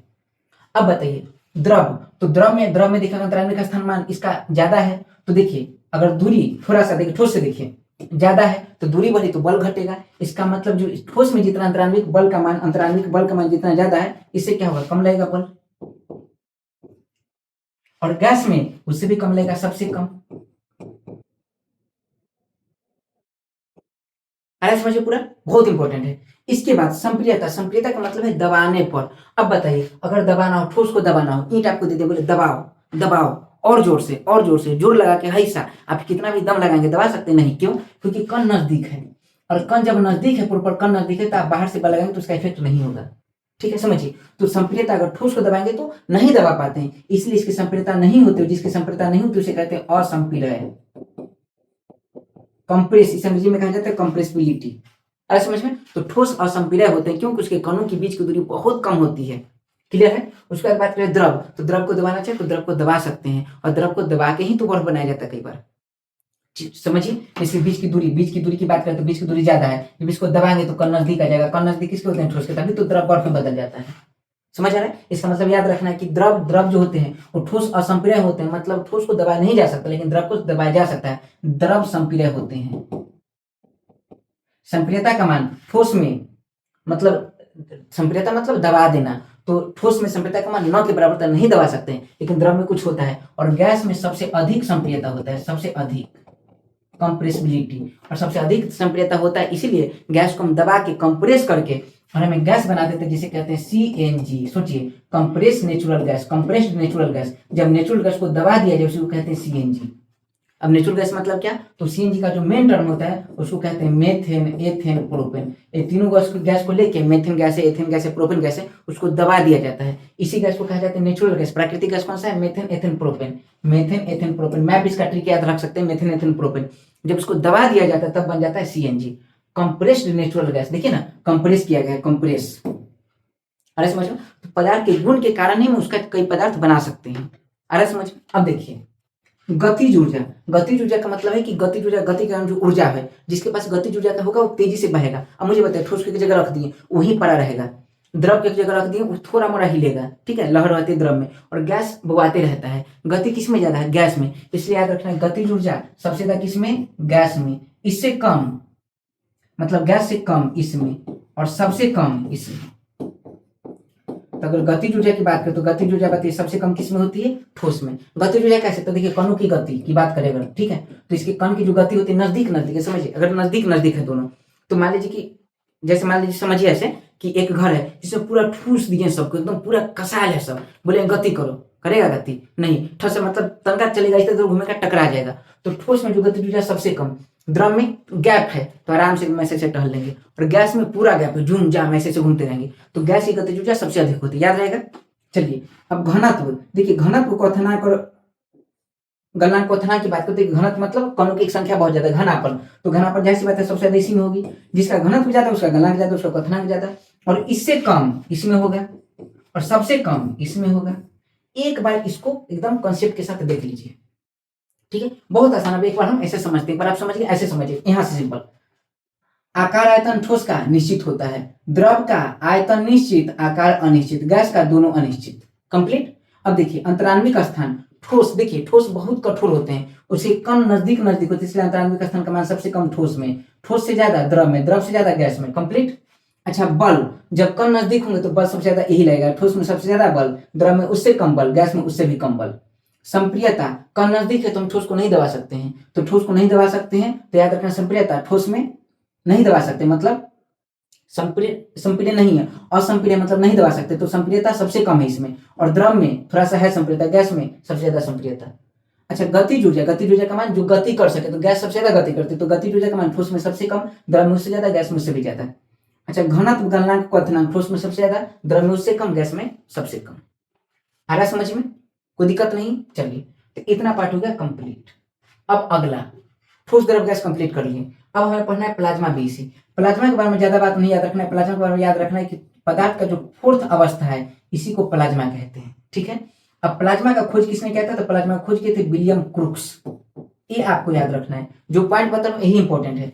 इसके बाद अगर प्लाज्मा की बात करें, प्लाज्मा है क्या, तो देखिए ठोस है, इससे आप गर्म करें तो लिक्विड बनेगा, लिक्विड को गर्म किए तो गैस बनेगा, और गैस को आप जब गर्म करेंगे तो होता है क्या, गैस है तो आप जानते हैं गैस के बाहरी कक्षा में इलेक्ट्रॉन होते हैं, बीच में नाभिक होता है, जैसे आप गर्म करेंगे तो इलेक्ट्रॉन एनर्जी पाके और कक्षा से अगली कक्षा में भागता है, उसके बाद अगली कक्षा में भागता है, और एक समय ऐसा आएगा कि परमाणु को छोड़ के भाग जाएगा। तो बताइए जो गैस है प्रॉपर, गैस को गर्म किए हैं, गर्म करने से एनर्जी पाई, एनर्जी पाने के बाद इलेक्ट्रॉन भाग गया, तो गैस पर क्या गया, प्लस चार्ज, और इलेक्ट्रॉन पर माइनस चार्ज। अब देखिए प्लस माइनस से एक शॉक क्रिएट हुआ तो जो आयनित गैस है प्रॉपर, ये प्लस माइनस के कारण क्या होगा, जो गैस है प्रॉपर प्लस माइनस का, इसमें एक शॉक क्रिएट होगा, एक चमक क्रिएट होगी, और इसी चमकती अवस्था को कहा जाता है प्लाज्मा।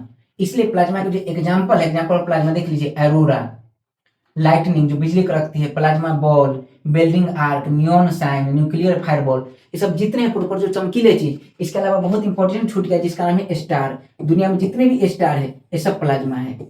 हाँ, हम घर में जो यूज करते हैं ट्यूबलाइट, उसमें प्लाज्मा देख लीजिए, जो वेल्डिंग आर्क, जो वेल्डिंग के समय जो शॉक निकलता है प्रॉपर, वो सब क्या है, प्लाज्मा है। तो ये बात आपको प्लाज्मा में याद रखना है। हालांकि मैक्सिमम जो इंपॉर्टेंट सवाल यही है कि पदार्थ की चौथी अवस्था क्या, प्लाज्मा। और देख लीजिए प्लस माइनस के कारण एकमात्र पदार्थ की क्या है, सुचालक अवस्था है। जैसे द्रव में कुछ सुचालक हो भी सकता है, कुछ नहीं भी हो सकता, लेकिन प्लाज्मा में सभी सुचालक ही होंगे। कंप्लीट। चलिए अगला, अब बोस आइंस्टीन कंडेंसेट, इसके बारे में बहुत बात नहीं पढ़ना है आपको, सबसे पहली बात तो याद रखना है फोर्थ स्टेट ऑफ मैटर है। ठीक है, और फोर्थ स्टेट ऑफ मैटर है सबसे पहली बात। और इसमें क्या होता है कि कोई भी पदार्थ है, जैसे देखिए ठोस है, ठोस को गर्म किए द्रव, द्रव को गर्म किए गैस, गैस को गर्म किए प्लाज्मा। आप ठोस को ठंडा कर दीजिए, और ठोस को कितना ठंडा करना है, तो बिल्कुल परम शून्य ताप, एग्जाम में पूछा जाता है, जिसे कहते हैं एब्सोल्यूट जीरो टेम्परेचर। बोलिए मेरे साथ, एब्सोल्यूट जीरो टेम्परेचर, इसे हिंदी में कहते हैं परम शून्य ताप, परम शून्य ताप। और इसमें क्या है कि परम शून्य ताप कितना हो, मतलब इतना शून्य, देखिए परम शून्य है ना, परम सुंदरी, तुमसे ज्यादा सुंदर कोई नहीं, परम शून्य मतलब इससे शून्य कोई नहीं, शून्य मतलब होता है कम, इससे कम ताप पृथ्वी पर पॉसिबल नहीं है। वह कितना ताप है जिससे कम ताप पॉसिबल नहीं है, वो ताप है -273.5 डिग्री सी। और इसी ताप को, चूंकि आप जानते हैं तापमान का मात्रक केल्विन होता है, ये परम शून्य है, इसलिए इसे जीरो केल्विन कहते हैं। ठीक है, और इतना टेम्परेचर -273 डिग्री सी में सबसे कम तापमान कितना हो सकता है, -273.5 डिग्री सी, इससे कम तापमान नहीं हो सकता, इसलिए इसे परम शून्य ताप कहते हैं। और इस तापमान पर अगर किसी ठोस को हम ठंडा कर देंगे तो इसमें जितने भी पार्टिकल है, मैंने बताया ठोस में बहुत सारे पार्टिकल होते हैं, अलग अलग अलग अलग अलग अलग अलग अलग, ये सारे पार्टिकल एक दूसरे पर चढ़ जाएंगे और चढ़ के एक पार्टिकल बन जाएगा, जिसे कहते हैं सुपर एटम। क्या कहते हैं इसे, सुपर एटम। और ये जो सुपर एटम है, ये पहले तो पदार्थ था, लेकिन अब वेव जैसा व्यवहार करेगा। कैसा व्यवहार करेगा, वेव जैसा। और इसी कण को कहा गया, क्योंकि इसके बारे में जो बताया था उनका नाम था सत्येंद्र नाथ बोस, हमारे भारत के पश्चिम बंगाल के साइंटिस्ट थे सत्येंद्र नाथ बोस। ठीक है, वो बहुत दिन से इस पर रिसर्च कर रहे थे, वो चले गए आइंस्टीन के पास। आइंस्टीन भी पहले सब साइंटिस्ट इनको नकारे, बोले एकदम फालतू चीज तुम सोच रहे हो, लेकिन आइंस्टीन जब देखे तो बोले oh my God, it is a beautiful concept, बहुत बेहतरीन कॉन्सेप्ट है जो दुनिया बदल सकता है, दुनिया को बिना होने से बचा सकता है, दुनिया नया दुनिया बना सकता है। इसीलिए जो एक कण बनाए सुपर एटम, इसे ही कहा गया गॉड पार्टिकल। मतलब ऐसा कहा जाता है कि इसी पार्टिकल से दुनिया बना है। और इस पार्टिकल को साइंस की दुनिया में कहा गया हिग्स बोसॉन। हिग्स बोसॉन क्यों, क्योंकि देखिए बोसॉन सत्येंद्र नाथ बोस इसका खोज किए, तो हिग्स मतलब जो दुनिया बना दे। अरे समझ में, हिग्स एक साइंटिस्ट भी थे। तो मुझे बताइए बोस-आइंस्टीन कंडीशन समझ में है? इसमें कौन सी बातें याद रखने लायक है? पदार्थ का पंचमावस्था है, बहुत इंपॉर्टेंट है। हिग्स बोसॉन ये है, देख लीजिए। ऐसे इसके बारे में बहुत सारी बातें आई कि अति द्रव मतलब द्रव और जो गैस बोलते हैं इसके बीच का एक फेज होता है, इसे बीसी कहते हैं। हालांकि ज्यादा वैलिड है नहीं, लेकिन अगर मान लीजिए क्वेश्चन कभी कभी पूछे कि किसे अति द्रव कहते हैं, किस अवस्था को अति द्रव कहते हैं, तो आप याद रखना है बीसी को। मुझे लगता है कि ठोस द्रव गैस हम लोग कंप्लीट कर लिए। अभी जितना मैं बता दिया इससे बाहर सवाल नहीं आएगा, एकदम यकीन रखना है, सोचना बिल्कुल नहीं। चलिए बता, इतना कंप्लीट है। Practice makes man perfect. लेकिन कई बार अभी क्या होता है ना, एजुकेशन का सिस्टम इतना खराब हो गया है, मतलब कई लोग तो जो पढ़ाने वाले भी नहीं सोच रहे, बच्चे तो बिल्कुल नहीं सोच रहे। बच्चे सिर्फ इस पर लगे, सर प्रैक्टिस करवा दीजिए, सर प्रैक्टिस करवा दीजिए। प्रैक्टिस से पहले भी चीजें होती है जिसको कहते हैं सीखना।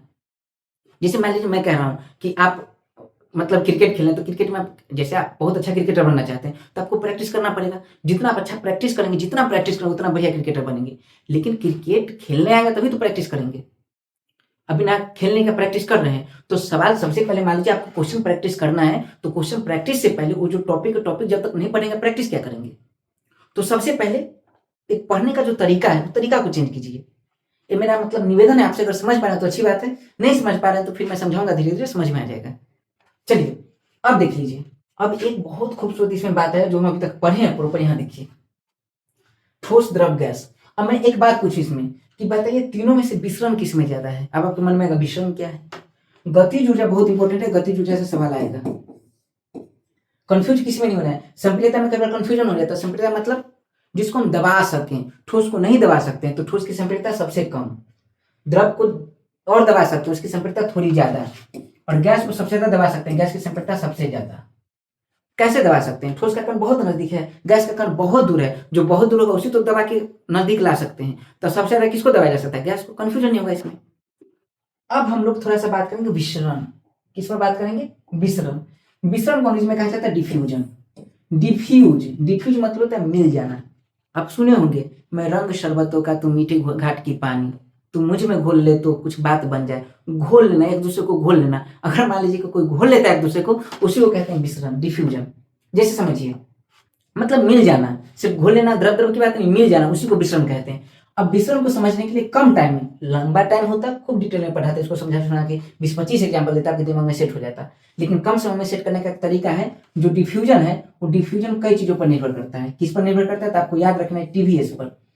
अब विसरण मतलब अगरबत्ती जब आप घर में जलाते हैं, अगरबत्ती का धुआं पूरे रूम में फैल जाता है। अब पूरे रूम में फैल गया, आप महसूस करें। जैसे देखिए, सवेरे उठते होंगे जैसे, तब मम्मी मतलब कपूर गरम करना बनता है, वैसे पूजा कर रही होगी, धूप अगरबत्ती जला रही है, पूरा घर एकदम घर संसार है ना, अगरबत्ती आता है घर संसार, और पूरा घर महक रहा है बहुत सुंदर सा। उसी समय आप बदबूदार से लेकर खड़े हो गए, ठीक है, बोल रहे हैं गुड मॉर्निंग, मुंह से भी बदबू आ रहा है। अब ये जो कंडीशन है प्रॉपर, देखिए एक तरफ से बहुत सुंदर खुशबू, एक तरफ से बदबू ही बदबू, इसको कहते हैं विसरण। ठीक है, अगरबत्ती का सुगंध आ रहा है, इसको कहते हैं विसरण। सुगंध पूरा फैल गया, आपका बदबू फैल रहा है। कई बार ऐसा होता है 2-3 दोस्त बैठे होते हैं, तीनों का शरीर महक रहा है और तीनों एक दूसरे से कह नहीं पाते हैं। अच्छा, महक क्यों रहा है? विसरण के कारण। तो याद रखना, विसरण तभी होगा जब, याद रखना है 3 चीजें। गर्मी के दिन में आपका शरीर ज्यादा महकता है, ठंडा के बनस्पत ठंडा में कम महकता है, इसका मतलब टेम्परेचर पर डिपेंड करता है। विसरण मतलब गंध को एक जगह से दूसरी जगह तक ले जाना, उसको कहते हैं विसरण। और कैसे ले जाते हैं? टीवीएस से। आप जानते हो कि गाड़ी आती है टीवीएस, ठीक है। तो विसरण किसका ज्यादा होगा? जहां टीवीएस ज्यादा होगा। अगर ये आप याद कर लें, पूरा विसरण का कंसेप्ट खत्म, पूरा विसरण बना दीजिएगा, पूरा विसरण से रिलेटेड सारा सवाल बना दीजिएगा। विसरण क्या है? तो विसरण याद रखना, विसरण किस पे डिपेंड करता है? टीवीएस पे। टी मतलब याद रखना है टेम्परेचर। अगर टेम्परेचर ज्यादा होगा तो वहां विसरण ज्यादा होगा, ठीक है। चलिए, उसके बाद वी से वेलोसिटी। वेलोसिटी किसका? पार्टिकल का। और वेलोसिटी को ही काइनेटिक एनर्जी कहते हैं, गतिज ऊर्जा। आ रहा समझ में? ज्यादा होगा तो विसरण ज्यादा होगा। अच्छा, एस याद रखना, स्पेस। अगर कणों के बीच का जो स्पेस होगा ज्यादा होगा तो उसका विसरण ज्यादा होगा। और मुझे यहां से सोच के बताइए, विसरण सबसे ज्यादा किस में होगा? देखिए, टेम्परेचर ज्यादा, तो सोचिए, ठोस को गर्म किया तो द्रव बना, द्रव को गर्म किया तो गैस बना। तो गैस का टेम्परेचर नॉर्मली ठीक से देखा जाए, अगर एक ही पार्टिकल प्रॉपर एक ही पार्टिकल गर्म हो के बना है तो गैस का टेम्परेचर ज्यादा होगा। चलिए, टेम्परेचर को भी छोड़ देते हैं। ऐसा नहीं कि गैस का टेम्परेचर हर फेज में ज्यादा होगा। ऐसा हो सकता है कि एक गैस लिए, दूसरा पार्टिकल है, दूसरा ठोस ले लिए, गैस ज्यादा गर्म है या गैस कम गर्म है, गैस को ठंडा कर दें, गैस कम गर्म है, ठोस ज्यादा गर्म होगा, ऐसा हो सकता है। मैं ये कह रहा हूँ कि अगर दो पदार्थ में जिसका टेम्परेचर ज्यादा होगा विसरण ज्यादा होगा। यही रीजन है कि आप देखते होंगे खाना, ओह माय गॉड कितना सुंदर है, देख लीजिए 2-3 जगह से पानी आ रहा होगा मुंह से भी, देखिए। तो आप देख लीजिए ठीक से, तो अमाशय वगैरह तो सब जगह से। अब समझिए जो आप ये खाना देख रहे हैं और खाना में देख लीजिए टेम्परेचर, आप देखिए कभी कि जो ठंडा खाना है रात में क्या बना था, सुबह उठे एकदम बहुत खूबसूरत खुशबू आ रही, नहीं, ठंडे खाना से खुशबू नहीं आती है, बदबू भले आ जाए, गर्म खाना से खुशबू आती है। क्यों? क्योंकि उसमें टेम्परेचर ज्यादा है, और टेम्परेचर ज्यादा होगा उसका विसरण ज्यादा होगा, और विसरण मतलब याद रखना है फैल जाना, ठीक है। जैसे इसका जो खुशबू, इसका जो स्मेल निकला और हवा जो है, तो हवा के कण में ये दोनों मिल गया, मिल जाना को ही विसरण कहते हैं। तो बताइए जिसका टेम्परेचर ज्यादा होगा विसरण ज्यादा होगा। चलिए अच्छा, वेलोसिटी या काइनेटिक एनर्जी, इसमें काइनेटिक एनर्जी ज्यादा होगा। अब बताइए सोचिए ठीक से, काइनेटिक एनर्जी ज्यादा तभी तो गति करके पूरा घूम गया। गैस में काइनेटिक एनर्जी ज्यादा होती है, मैं बताया ठोस द्रव गैस, गैस में काइनेटिक एनर्जी ज्यादा, इसलिए गैस में विसरण होने की संभावना सबसे ज्यादा है। फिर बताइए स्पेस, स्पेस मतलब बीच का स्पेस, तो सुन लीजिए गैस में बीच का स्पेस ज्यादा होता है, और गैस में बीच का स्पेस ज्यादा इसलिए सबसे ज्यादा ये घूमेगा। अच्छा क्या, इसलिए देख लीजिए अगरबत्ती का जो धूप अगरबत्ती, उसका स्मेल, उसका जो सुगंध है, सुगंध वो सारा रूम में फैल जाता है पूरा।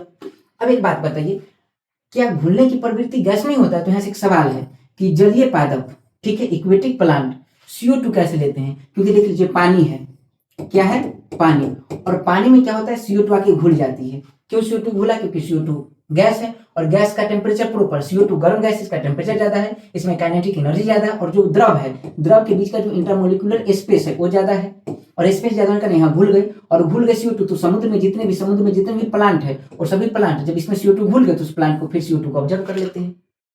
लेकिन याद रखना है, जो इसमें इक्वेटिक प्लांट है, जलीय पादप है, और जिसमें इसमें जो CO2 घुला, वो CO2 घुला है विसरण के कारण। लेकिन वो जो प्लांट है, और प्लांट में जो, याद रखना, प्लांट में जो CO2 जा रहा है, ये जा रहा है परासरण के कारण। एक क्वेश्चन पूछा जाता है परासरण क्या है, हम आगे देखेंगे सॉल्यूशन में, ठीक है, इस बात को याद रखना है। अब सवाल है कि मछली सांस कैसे लेती है? मछली भी सांस कैसे लेगी? विसरण के द्वारा, क्योंकि जब तक गैस नहीं घुलेगी, इसमें ऑक्सीजन गैस नहीं घुलेगा, तब तक मछली सांस कैसे लेगी? तो विसरण के द्वारा। क्वेश्चन पूछा जाएगा मछली सांस कैसे लेती है? विसरण के द्वारा।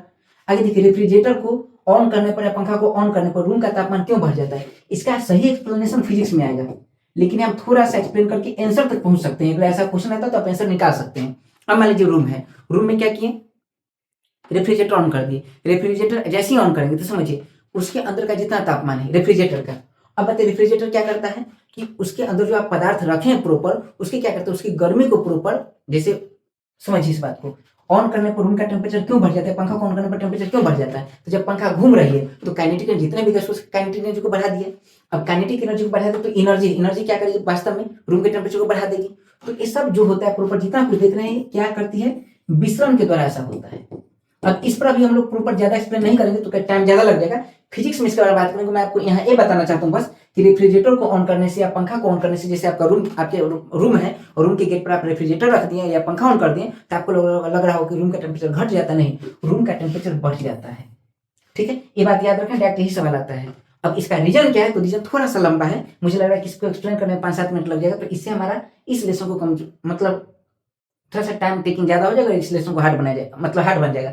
इसलिए इसको एक्सप्लेन हम क्या करेंगे, फिजिक्स में, ठीक है, याद रखना है, हीट एंड टेम्परेचर लेसन में अच्छे से एक्सप्लेन करेंगे। थर्मोडायनेमिक्स का मतलब जो लॉ है उस पर डिपेंड करता है। तो इतना बात समझ में आ गया। अब चलिए अगला पार्ट हम समझते हैं। अब है अवस्था परिवर्तन। ये इस लेसन का सबसे कोर टॉपिक है, अवस्था परिवर्तन। अब अवस्था परिवर्तन को समझने के लिए जो मेन पार्ट है उसी को समझेंगे हम अवस्था परिवर्तन में। अब अवस्था परिवर्तन में याद रखना है, जैसे मैं कह रहा हूँ ठोस, फिर कह रहा हूँ लिक्विड, इसको हम ऐसे करते हैं, ऐसे समझते हैं, ठोस द्रव गैस। अब देख लीजिए यहाँ कह रहा है टेम्परेचर इंक्रीज कर रहा है, जैसे ठोस को हम क्या किए, गर्म किए, तो गर्म करने के बाद इसका जो कण है थोड़ा थोड़ा दूर चले गया, और जब कण इसका दूर चला गया उसको कहते हैं लिक्विड।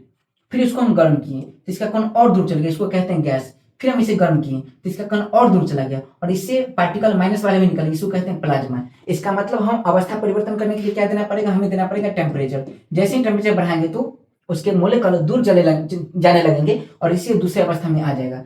जब ठोस, जो यहाँ देखिए क्या लिखा हुआ है, ठोस, ये क्या लिखा हुआ है, द्रव, और ये क्या लिखा हुआ है, गैस। एकदम याद रखना है, जब ठोस द्रव में बदले, इस अवस्था को, जब ठोस जिस ताप पर द्रव में बदलना शुरू हो जाए, द्रव में बदलने लगे, इस प्रोसेस को कहते हैं गलन। याद रहेगा। और जिस तापमान पर ऐसा होता है, क्योंकि किसी न किसी तापमान पर ऐसा होगा, क्योंकि हम टेम्परेचर दिए हैं, तो जिस तापमान पर होता है उसे कहते हैं गलनांक। कंप्लीट। अब देख लीजिए, द्रव को हम क्या कर रहे हैं, गर्म कर रहे हैं, और द्रव धीरे धीरे किसी में बदलेगा, गैस में, या द्रव किसी में बदलेगा, वाष्प में। इस प्रोसेस को कहा जाता है वाष्पीकरण।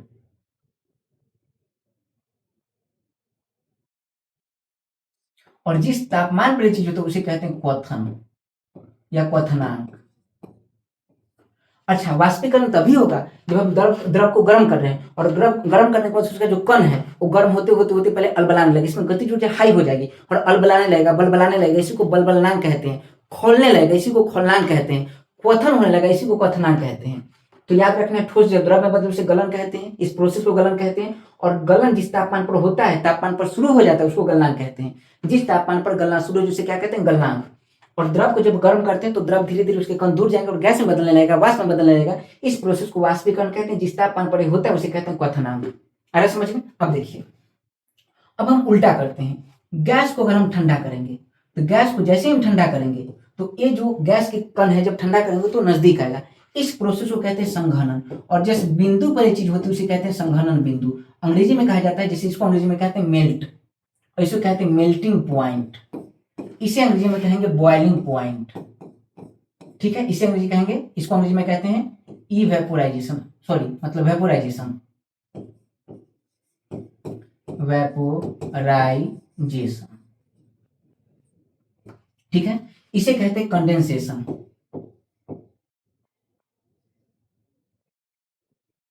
याद रखना है, मतलब गैस को अगर हम ठंडा कर दें तो द्रव में बदल जाएगा, इसी को कहते हैं संघनन। यही रीजन, थोड़ा सा समझिए इस बात को। जैसे देखिए, यहाँ पानी है, ठीक है, अब समझिए, बर्फ है, बर्फ गर्म हुई तो गर्म होने के बाद क्या होगा, द्रव अवस्था बदलेगी। अब मान लीजिए कि हिमालय पर जितने बर्फ है वो गर्म हुए, गर्म होकर द्रव अवस्था में बदले, तो जितने भी नदियां वगैरह है उसमें क्या होगी, द्रव में बदले तो द्रव में पानी हो गया, पूरी नदियों में पानी हो गई। अब पानी को जब गर्म किया तो गैस बन गया, मतलब वाष्प बन गया। और वाष्प चूंकि हल्का होता है इसलिए ऊपर चला जाएगा, और हम जाते हैं जैसे जैसे पृथ्वी तल से ऊपर की ओर जाते हैं वैसे उससे टेम्परेचर डाउन होता है। ऊंचाई पर जाने पर टेम्परेचर डाउन होगा, और जैसे ही टेम्परेचर डाउन होगा तो टेम्परेचर डाउन होने के बाद जो द्रव गर्म होकर गैस बनकर ऊपर जाएगी, इसी प्रोसेस को कहते हैं वाष्पीकरण।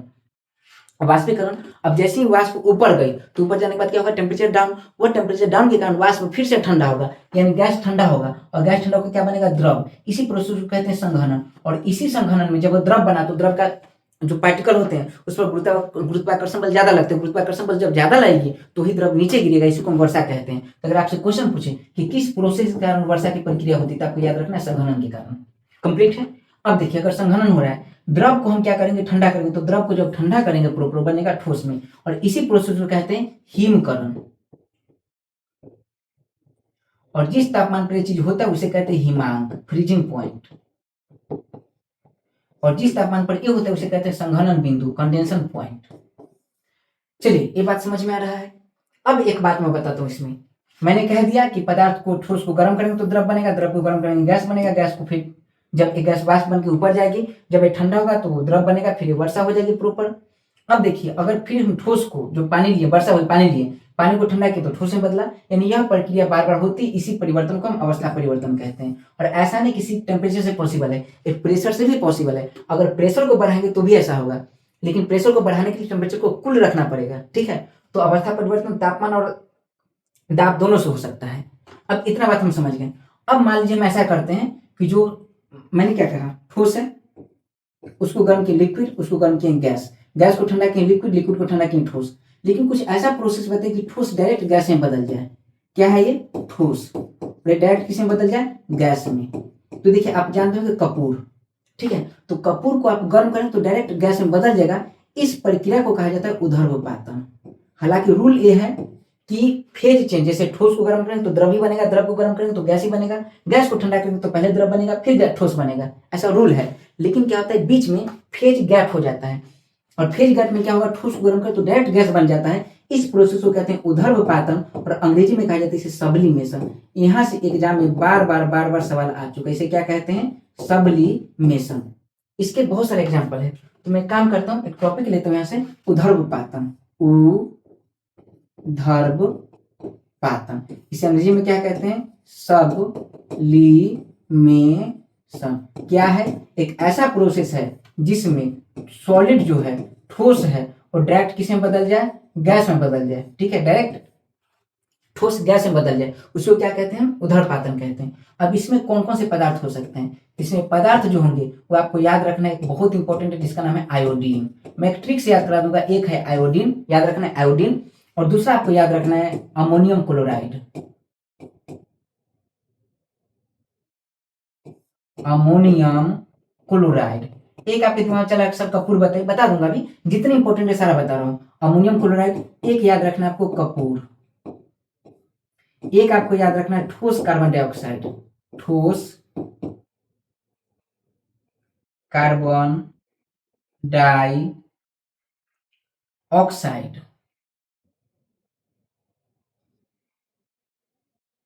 सॉलिड है इसलिए इसे शुष्क बर्फ कहते हैं। जैसे देखिए, आप कार्बन डाइऑक्साइड को ठंडा कीजिएगा तो द्रव्य नहीं बदलेगा, डायरेक्ट एक बर्फ बन जाएगा। शादी वगैरह आप जाते होंगे तो, या फिर मूवी वगैरह में देखते होंगे, एंजल परी आती है, धुआं वगैरह चारों तरफ फूट रहा है, वो वास्तव में ठोस कार्बन डाइऑक्साइड होता है, CO2 होता है। तो देख लीजिए है। अब आगे और याद करना है तो एक है जिसे कहते हैं, अच्छा, अमोनियम क्लोराइड को नौसादर भी कहा जाता है, नौसादर। मैं याद करा दूंगा, घबराना नहीं, इसका सूत्र होता है NH4Cl। अच्छा, एक है इसके बाद जिसे कहते हैं नेपथैलीन, और एक और है जिसे कहते हैं लेड आयोडाइड।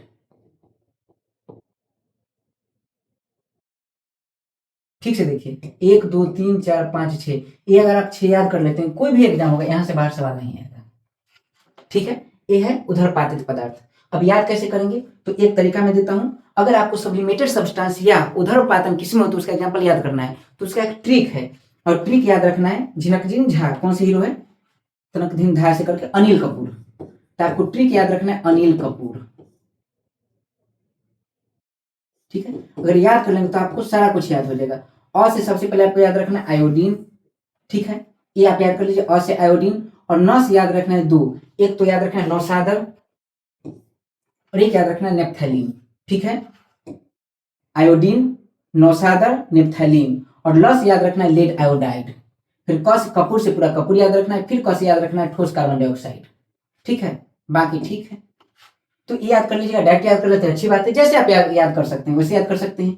चलिए, ये हमारा उदरपातन। अब एक बात और है, क्या ऐसा है कि ठीक है, हम मतलब ठोस को गर्म किया तो गैस में बदल गया, लेकिन गैस को भी ठंडा करके तो हम ठोस प्राप्त कर सकते हैं। इस प्रक्रिया को कहते हैं निक्षेपण, डिपोजिशन। क्या कहते हैं, डिपोजिशन। अब सोचिए, जितने भी उदरपातित सब्सटेंस है, मतलब सब्लिमेटेड सब्सटेंस है, जिसको ठोस है, गर्म करेंगे गैस बन जाएगी, और उसको हम ठंडा करेंगे तो सारे पदार्थ क्या बन जाएंगे, मतलब फिर से वो प्राप्त, जैसे कपूर को गर्म किया तो गैस बन गया, अब कपूर के गैस को जो वाष्प उसको ठंडा करेंगे प्रॉपर, तो फिर से वो कपूर बन जाएगा, इसी को निक्षेपण कहते हैं। ठीक है, तो जो उदरपातित पदार्थ होंगे वही निक्षेपित पदार्थ होंगे। तो निक्षेपित और उदरपातित में आपको एक ही ट्रिक याद रखना है, यही अनिल कपूर। इसे अंग्रेजी में कहा जाता है डिपोजिशन। याद रहेगा, पूरा कंप्लीट हो गया इतना पार्ट।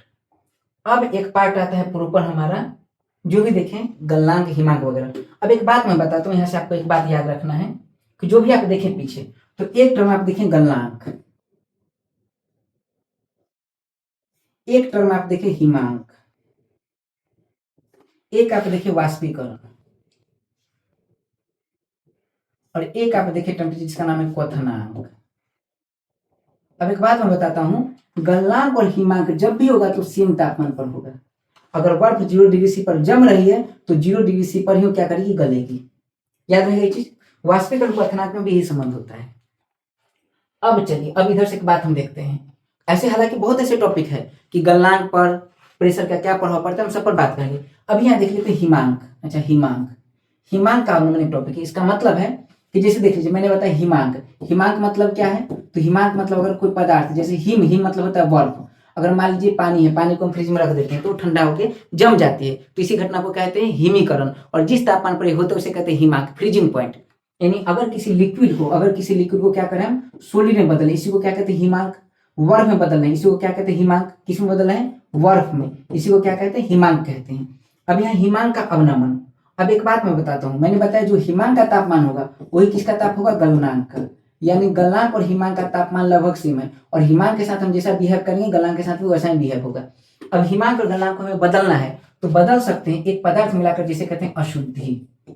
केमिस्ट्री में अशुद्धि का मतलब अगर बाहर से आप कोई भी पदार्थ मिला रहे हैं, बाहर से आप कोई भी पदार्थ मिला रहे हैं, इसका मतलब वो अशुद्धि मिला रहे हैं। जैसे आप आरओ के पानी में चावल बनाइए, आपको बहुत टाइम लगेगा, लेकिन आप नाला का पानी ले उसमें चावल बना दीजिए, आप बहुत कम टाइम में मतलब उस चावल को बना लेंगे। रीजन क्या है कि चावल गलती है, ठीक है। और गलाने के लिए हम जैसे उसमें अशुद्धि मिलाएंगे तो अशुद्धि क्या करती है, उसकी गलनांक को घटा देती है। जैसे मान लीजिए चावल जिस तापमान पर गलती, अब उसमें नाला का पानी मिला दिए तो कम ताप पर गल जाएगी, और कम ताप पर गल जाएगी तो जल्दी से चावल बन जाएगा। इसका मतलब गलनांक को अशुद्धि, गलनांक या हिमांक पर अशुद्धि का प्रभाव पड़ता है। बाहर से कोई भी पदार्थ मिला रहे हैं ऐसा नहीं है, यहाँ तक कि जब शीशा बनता है तो शीशा बनता है बालू से, ठीक है। और बालू प्रॉपर बालू का गलनांक 1500 डिग्री के आसपास होता है, समझिए। लेकिन उसमें हम कैल्शियम कार्बोनेट मिला देते हैं, संगमरमर। तो बाहर से कोई पदार्थ केमिस्ट्री में मिलाएगा तो अशुद्धि है, जैसे ही मिलाते हैं तो उसका गलनांक सीधे घट के आ जाता है 700 के आसपास, 700 साढ़े 800। अब बताइए वही बालू को गला के हम कांच बनाते हैं तो सीधा एकदम आधा खर्च पर आ गया। तो याद रखना, अशुद्धि मिलाने से किसी पदार्थ का हिमांक के गलनांक क्या होगा, घटेगा।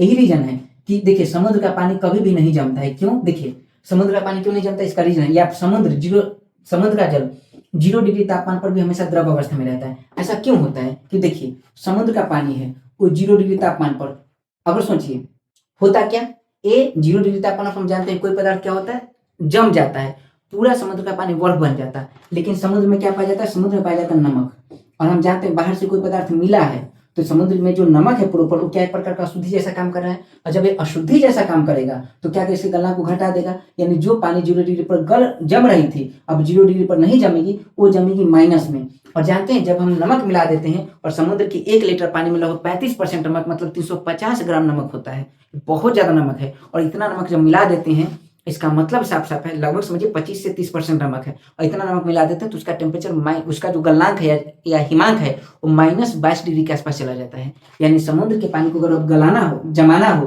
तो -22 डिग्री टेम्परेचर होना चाहिए। लेकिन समुद्र का पानी का टेम्परेचर क्या है, 0 डिग्री से, इस पर तो जमेगा नहीं। क्यों? अशुद्धि मिलाने पर हिमांक घट गया, जिस पर वो जम सकता था 0 डिग्री पर जम सकता था, सारे -22 डिग्री पर जमेगा। लेकिन -22 डिग्री टेम्परेचर है नहीं, इसलिए समुद्र का पानी जमता नहीं, द्रव अवस्था में रहता है। आ गया समझ में? चलिए अगला सवाल, आइसक्रीम में नमक क्यों मिलाते हैं या पहाड़ी क्षेत्र में जमे बर्फ को हटाने के लिए नमक का इस्तेमाल क्यों करते हैं। अब आइसक्रीम वाला पहले समझते हैं। आइसक्रीम एक प्रकार का क्लोज बॉक्स में रहता है। हमारे लीजिए बॉक्स है, ठीक है, इसमें हम कुल्फी रखे हुए हैं, लेकिन चारों तरफ से भी क्या रखे हुए, बर्फ रखे हुए हैं। अब जैसे ही बर्फ मिलाते हैं तो मैंने बताया इसमें बर्फ तो है, आइसक्रीम खुद बर्फ है। अब इसमें क्या है कि हम अशुद्धि नमक मिला दिए। आइसक्रीम में नमक क्यों मिलाते हैं, ठीक है, आइसक्रीम में नमक क्यों मिलाते हैं, तो जैसे में इसमें नमक मिला तो नमक मिलाने के बाद क्या होगा, इसका हिमांक जो है, नॉर्मली इसका गलनांक है, गलनांक क्या होगा, घट जाएगा, ठीक है। तो जो वो गल सकता था प्रॉपर जिस तापमान पर, जो यहाँ टेम्परेचर उस पर गल सकता था, लेकिन उसका गलनांक घट गया, ठीक है। अब कम ताप पर गलेगा, लेकिन इसका हिमांक भी तो घटा है। अब मान लीजिए इसका जो टेम्परेचर, बाहर का टेम्परेचर कुछ भी 22-25 जो भी होगा, अब इसके अंदर हम क्या मिला है, नमक मिला है। तो सोचिए इसका हिमांक 0 डिग्री पर जमा हुआ था, इसका टेम्परेचर और हम कम कर दें, कितना, -22 डिग्री वाला कर दें, तो प्रॉपर इसका जो स्थिति अंदर का जो टेम्परेचर वो -22 के आसपास कर दिए। अब 0 पर बर्फ रह सकता है और माइनस कर दें तो और ये जमा रहेगा। इसलिए कुल्फी को ठोस अवस्था में बने रहने के लिए क्या करते हैं, इसमें नमक मिलाते हैं। याद रहेगा, आपको क्वेश्चन पूछा जाएगा कि आइसक्रीम में नमक क्यों मिलाते हैं, तो याद रखना आइसक्रीम में नमक मिलाने के बाद उसका गलनांक घट जाता है, उसका हिमांक घट जाता है। हिमांक को कम करने के लिए हम नमक मिलाते हैं। कंप्लीट। अब अगला सवाल,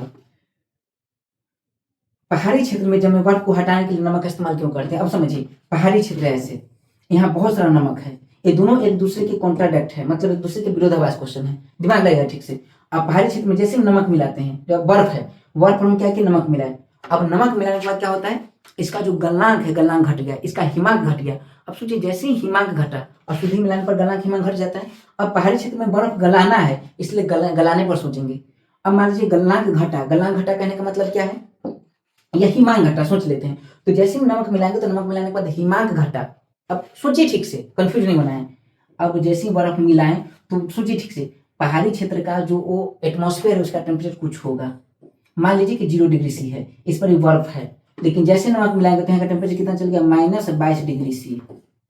अब इसको गले रहने के, इसको जमे रहने के लिए कितना टेम्परेचर चाहिए, -22 डिग्री सी टेम्परेचर चाहिए, लेकिन उतना टेम्परेचर है नहीं। और जमने का कंसेप्ट है कि -22 पर हम जमेंगे, लेकिन इससे जैसे ही ऊपर टेम्परेचर मिलेगा हम गल जाएंगे।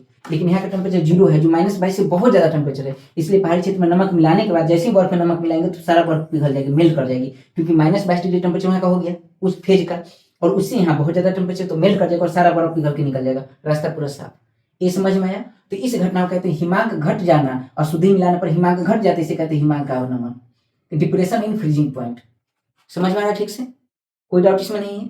अब चलिए, ये भी इतना कंप्लीट हो गया। अब एक बात और याद रखनी, क्या गलनांक हिमांक पर प्रेशर का इफेक्ट पड़ता है? तो पड़ता है, प्रेशर का इफेक्ट पड़ता है, लेकिन डिपेंड करता है, इसका एक कंफ्यूजिंग टॉपिक है, ठीक है। इसके लिए मैं क्या करूँगा, छोटा सा 5-7 मिनट का क्लास में अपलोड करूंगा बाद में, ठीक है। यहाँ आप कंफ्यूज कर जाएंगे, अभी इसके बाद ही मैं अपलोड कर दूंगा उस पर कि गलनांक पर प्रेशर का क्या प्रभाव पड़ता है। इसमें प्रेशर कभी गलनांक, प्रेशर पड़ने पर गलनांक कभी बढ़ भी जाती है, घट भी जाती है। हालांकि मैक्सिमम केस में होता है कि प्रेशर का गलनांक से सीधा रिलेशन है, ठीक है। प्रेशर बढ़ाइएगा तो गलनांक बढ़ेगा, प्रेशर घटेगा तो गलनांक घटेगा, और फ्रीजिंग के पास भी वही रिलेशन है, ठीक है। लेकिन एक स्थिति में कि आयतन पर डिपेंड करता है कि स्थिति में प्रेशर बढ़ाने पर गलनांक घट भी सकता है और बढ़ भी सकता है, लेकिन उसके कुछ स्पेशल सब्सटेंस है, उस पर मैं 5 मिनट का अलग से लेक्चर अपलोड करूंगा, ठीक है। उसको चेक कर लीजिएगा आप लोग। अब यहाँ से वाले क्वथनांक का उन्नयन, इलिवेशन इन बॉइलिंग पॉइंट, इसका साफ साफ क्वथनांक, और उन्नयन मतलब होता है उन्नति करना, बढ़ जाना।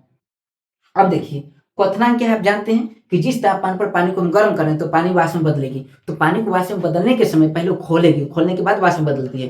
तो खोलने की क्रिया जिस टेम्परेचर पर होता है, जिस अंक पर कोई चीज क्वथन करती है, खोलती है, इसी को क्वथनांक कहते हैं। अब समझिए, मैंने कहा अशुद्धि मिलाने पर हिमांक गलनांक घट जाता है, लेकिन याद रखना है अगर आप अशुद्धि मिलाएंगे तो क्वथनांक बढ़ जाता है।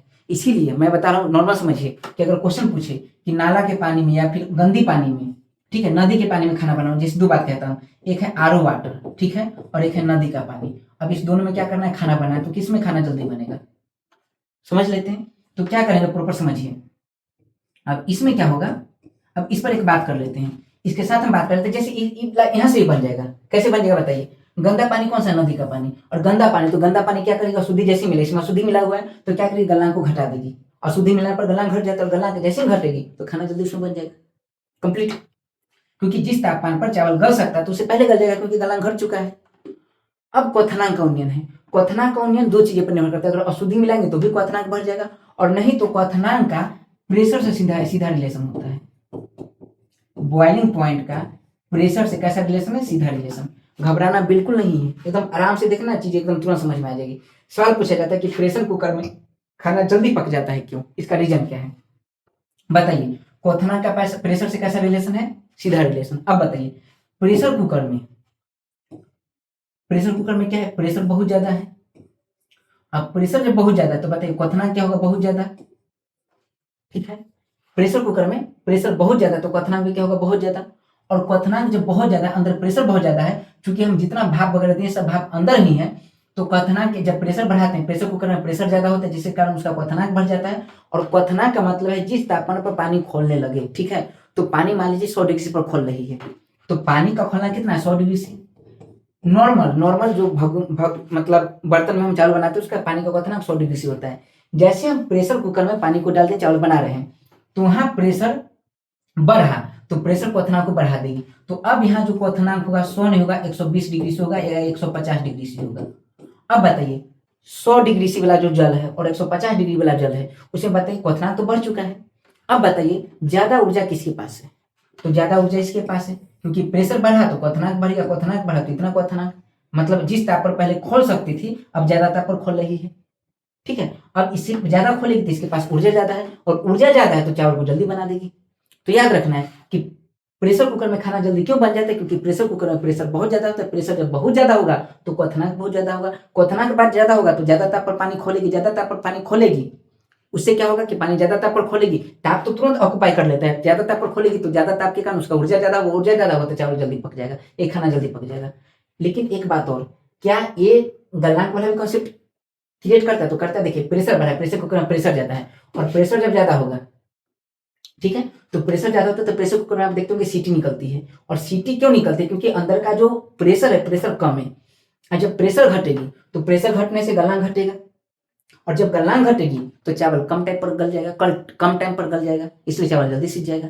पूरा बात समझ में आ रहा है, कोई डाउट नहीं। तो ये बहुत एग्जाम में सवाल आता है। अब यहाँ से एक सवाल और पूछा जाता है, वो सवाल है यहाँ एक सवाल और, कि पहाड़ी क्षेत्र में अगर खाना बना रहे पहाड़ पर तो खाना देर से क्यों बनेगा। तो आप इसका जवाब दे सकते हैं। मैं आपसे सवाल पूछता हूँ, बताइए पहाड़ी क्षेत्र में जैसे जैसे आप ऊपर जाते हैं, तो जैसे जैसे ऊपर जाएंगे तो बताइए ऊपर क्या होता है, प्रेशर घटता है। जमीन पर जितनी ज्यादा आपको वायु मात्रा में मिल जाएगी, जैसे जैसे ऊपर जाएंगे वायु का अमाउंट घटेगा, वायु का अमाउंट घटेगा तो उसके द्वारा लगने वाला दाब भी घटेगा, और जब दाब घटेगा तो बताइए वही बात, प्रेशर क्या होगा, कम गया, और प्रेशर कम गया तो क्वथनांक भी क्या होगा, कम जाएगा। यानी यहाँ पृथ्वी पर 100 डिग्री टेम्परेचर लेके पानी खोल रही तो उसके पास ऊर्जा ज्यादा है। ऊपर पहाड़ पर जाएगा तो कम में ताप पर पानी खोल जाएगा, उसके पास ऊर्जा कम है। ऐसा नहीं कि खोलने के कारण चावल सिज रहा है, चावल पक रहा है, चावल पकने के लिए उसमें पर्याप्त ऊर्जा होनी चाहिए। अब जो पानी यहाँ 100 डिग्री पर खोल रही थी वो पानी वहां 60 डिग्री पर खोल जाएगी, तो 60 डिग्री के पानी में ऊर्जा कम होगी, ऊर्जा कम होगी तो खाना को जल्दी नहीं पका पाएगा, जल्दी नहीं बना पाएगा, जल्दी नहीं सिझा पाएगा, जल्दी नहीं पका पाएगा, तो लेट से बनेगा। इसलिए पहाड़ी क्षेत्र पर खाना बहुत लेट से बनता है। क्लियर, समझ आ रहा है बच्चा, बढ़िया से। ये हो गया सवाल, जब भी पूछेगा बना लेंगे, यहाँ से कोई कंफ्यूजन नहीं होगा। अगला, अब एक आता है वाष्पीकरण। वाष्पीकरण में बता चुका हूं, जो आप देख रहे हैं, जैसे मान लीजिए कोई द्रव है, ठीक है, द्रव का आप गर्म करेंगे तो 100 डिग्री से जैसे ही द्रव का टेम्परेचर जाएगा तो 100 डिग्री से जाने के बाद इस द्रव को कैसे किसे बदलना पड़ता है, खोलेगी पहले, और खोलने के बाद किसे बदलेगी, गैस में।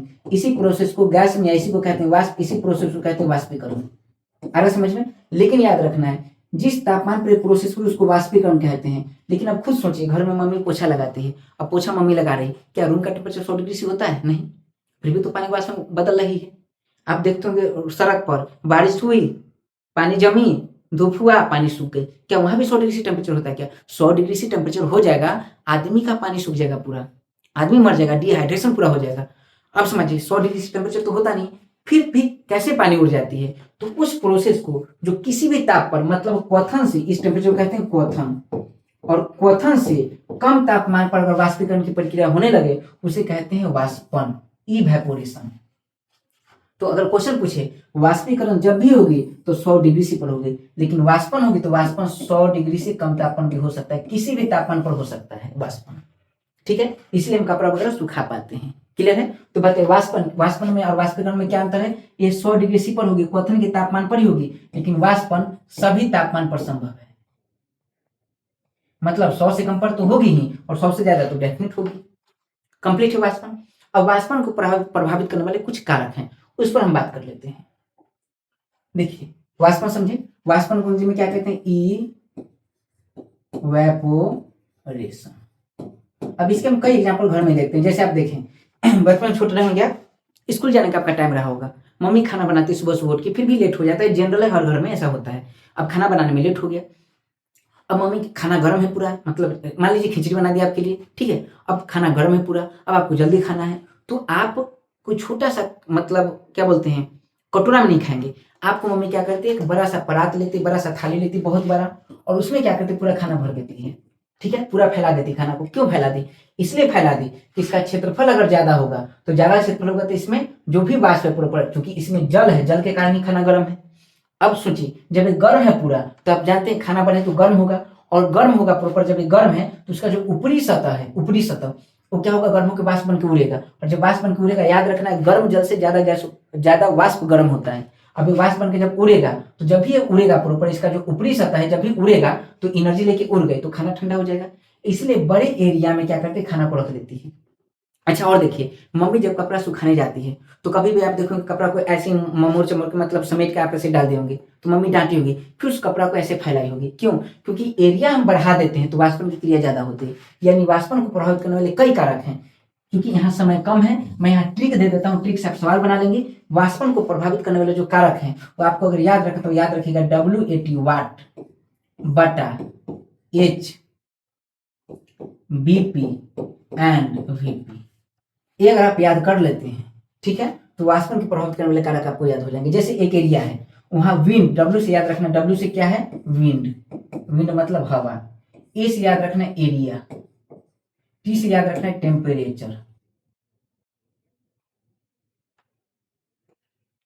और H से याद रखना है ह्यूमिडिटी,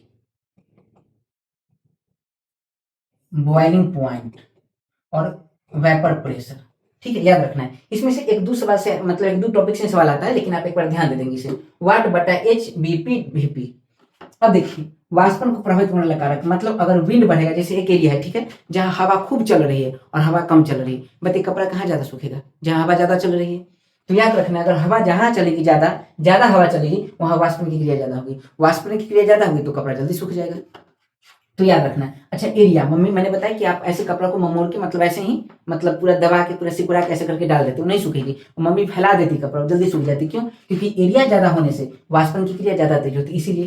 टेम्परेचर ज्यादा है, तो टेम्परेचर ज्यादा होगा तो वाटर का मॉलिक्यूल, मैंने बताया टेम्परेचर से ही तो जल वाष्प बन के उड़ेगा, और जल वाष्प बन के जब उड़ेगा तो टेम्परेचर ज्यादा होगी तो वाष्पन की क्रिया ज्यादा होगी। लेकिन ह्यूमिडिटी, नमी बहुत ज्यादा है, और नमी बहुत ज्यादा है तो सोचिए ठीक से, वाष्पन क्रिया नहीं हो पाएगी। ठीक है, तो नमी जहां ज्यादा होगी वाष्पन की क्रिया कम होती है। बॉइलिंग पॉइंट अगर ज्यादा है तो वाष्पन की क्रिया कम होगी। वेपर प्रेशर ज्यादा है तो वाष्पन क्रिया कम होगी। इतना टर्म आप याद रखेंगे तो सवाल एकदम बन जाएगा। वाष्पन की क्रिया को प्रभावित करने वाले यही 6 कारक हैं। ठीक है, वाष्पन के प्रभाव, तो वाष्पन के कई प्रभाव है, और वाष्पन का जो सबसे इंपॉर्टेंट प्रभाव यह है कि कूलिंग करता है। क्या करता है? कूलिंग। अब कुछ इफेक्ट मैं यहां बताता हूं, ये देखिए। जैसे मटके का जल ठंडा क्यों हो जाता है इसको समझते हैं। अब देखिए जो मटका है यहाँ, अब आप मटका जब देखे होंगे तो ये भले ही मटका है लेकिन इसमें पोरस पाए जाते हैं, छोटे छोटे छिद्र पाए जाते हैं। अब क्या होता है, वाष्पन की खास बात है, वाष्पन जब भी होगी तो जल की सबसे ऊपरी सतह से होती है, लेकिन वाष्पीकरण जल के अंदर किसी भी जगह पर हो सकता है। ठीक है, जैसे देखिए अब मान लीजिए पूरा इसमें पानी भरा हुआ है। अब यहाँ जो पानी है, प्रॉपर पानी, अब ये सतह पर है, प्रॉपर छोटे छोटे छिद्र है। अब यहाँ से पानी को उड़ना है, और मैंने बताया वाष्पन किसी भी ताप पर हो सकता है। अब क्या करेगा, एक मतलब प्रॉपर वाष्पन करने के लिए, जैसे एक जल है और जल को वाष्प में बदलना है तो एनर्जी तो चाहिए, एनर्जी लेगी तभी तो गर्म होकर वाष्प में बदलेगी। तब एनर्जी कहाँ से लेगी, तो अंदर जितने भी वाटर मोलिकल हैं इसके पास जो ऊर्जा है, इससे ऊर्जा लेगी, ऊर्जा लेने के बाद वाष्प बनेगी और वाष्प बन के उड़ जाएगी। तो पता है इसकी ऊर्जा में कमी आई कि नहीं आई, और जब इसकी ऊर्जा में कमी आएगी, जब लगातार बहुत सारे मोलिकल उड़ने लगेंगे, इसलिए आप देखेंगे मटके के ऊपर चिपचिपा हो जाता है या मटका भींगा रहता है। क्यों? क्योंकि इसके जल के मोलिकल निकलते रहते हैं बाहर। अब बताइए एनर्जी कहां से ली, अंदर से ही एनर्जी ली, और अंदर से एनर्जी लेके बाहर उड़ रही है तो अंदर की एनर्जी को कम करें, अंदर की एनर्जी को कम करेंगे तो मटकी का पानी क्या हो जाएगा, ठंडा। तो वाष्पीकरण क्या करते हैं, ठंडा करने का, कूलिंग करने का काम करता है। आप कुत्ता को देखेंगे तो कुत्ता जीभ निकाल के हाँफते रहता है। ऐसे क्यों करता है कि जीभ पर अंदर का जितना गर्मी है, जितना वाष्प पानी है, वो पानी को जीभ पर लाकर उसको वाष्पीकरण करने का कोशिश करता है। क्योंकि जो पानी है वो पानी क्या बनेगा, अंदर का एनर्जी लेगा, अंदर का एनर्जी लेकर उसको वाष्प बदलेगा, वाष्प बन के उड़ेगी तो अंदर उसको क्या पड़ेगा, ठंडा महसूस होगा। कुत्ता भी फिजिक्स जानता है, कुत्ता भी केमिस्ट्री जानता है।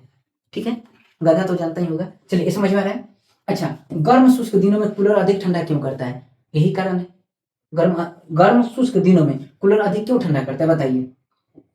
शुष्क दिन कहने का मतलब ह्यूमिडिटी नहीं है। अब मैंने जस्ट यही बताया कि ह्यूमिडिटी जब कम होगी तो वाष्पीकरण ज्यादा होगी। ठीक है, नमी वाले दिन में ह्यूमिडिटी ज्यादा होती है। तो क्लियर है। अगला, एसीटोन या पेट्रोल या इत्र डालने पर हमारी हथेली पर ठंडी क्यों लगती है। देखिए एसीटोन, पेट्रोल या इत्र, इसका क्वथनांक बहुत कम होता है, बहुत जल्दी वाष्पन की क्रिया इसमें बहुत तेजी से होती है, और वाष्पीकरण की क्रिया इसमें तेजी होगी, वाष्पन की क्रिया इसमें तेजी होगी। तो हमारे अंदर जैसे पेट्रोल या एसीटोन इस पर डाल दिए, अब जैसे इस पर डालें, ठीक है, नॉर्तन तेल वगैरह डालते होंगे, तो जैसे आप इस पर डालते हैं तो क्या करते हैं, हमारे अंदर का जो, हमारे शरीर का जो तापमान है उसी तापमान को लेके, क्योंकि एसीटोन है, पेट्रोल है, इत्र है, सब क्या है, द्रव है, और द्रव को वाष्प में बदलने के लिए एनर्जी चाहिए। एनर्जी कहाँ से लेगा, जिसके संपर्क में रहेगा, हमारे संपर्क में है तो हमारे अंदर से एनर्जी ले रही है, उसको गैस में एनर्जी लेके वाष्प में बदल के उड़ जा रही है, तो एनर्जी हमारे अंदर से ली तो हमें ठंडा लगेगा। यही रीजन है। क्लियर है पूरा, ये समझ में मुझे लग रहा है आ गया। गर्मी के दिन में सूती वस्त्र पहनना चाहिए, क्यों, रीजन है कि सूती वस्त्र जो है, बाकी जितने भी वस्त्र दुनिया में, सभी वस्त्र के रिस्पेक्ट में हमारे सूती वस्त्र में ज्यादा छिद्र होता है, छोटे छोटे। अब छिद्र ज्यादा है।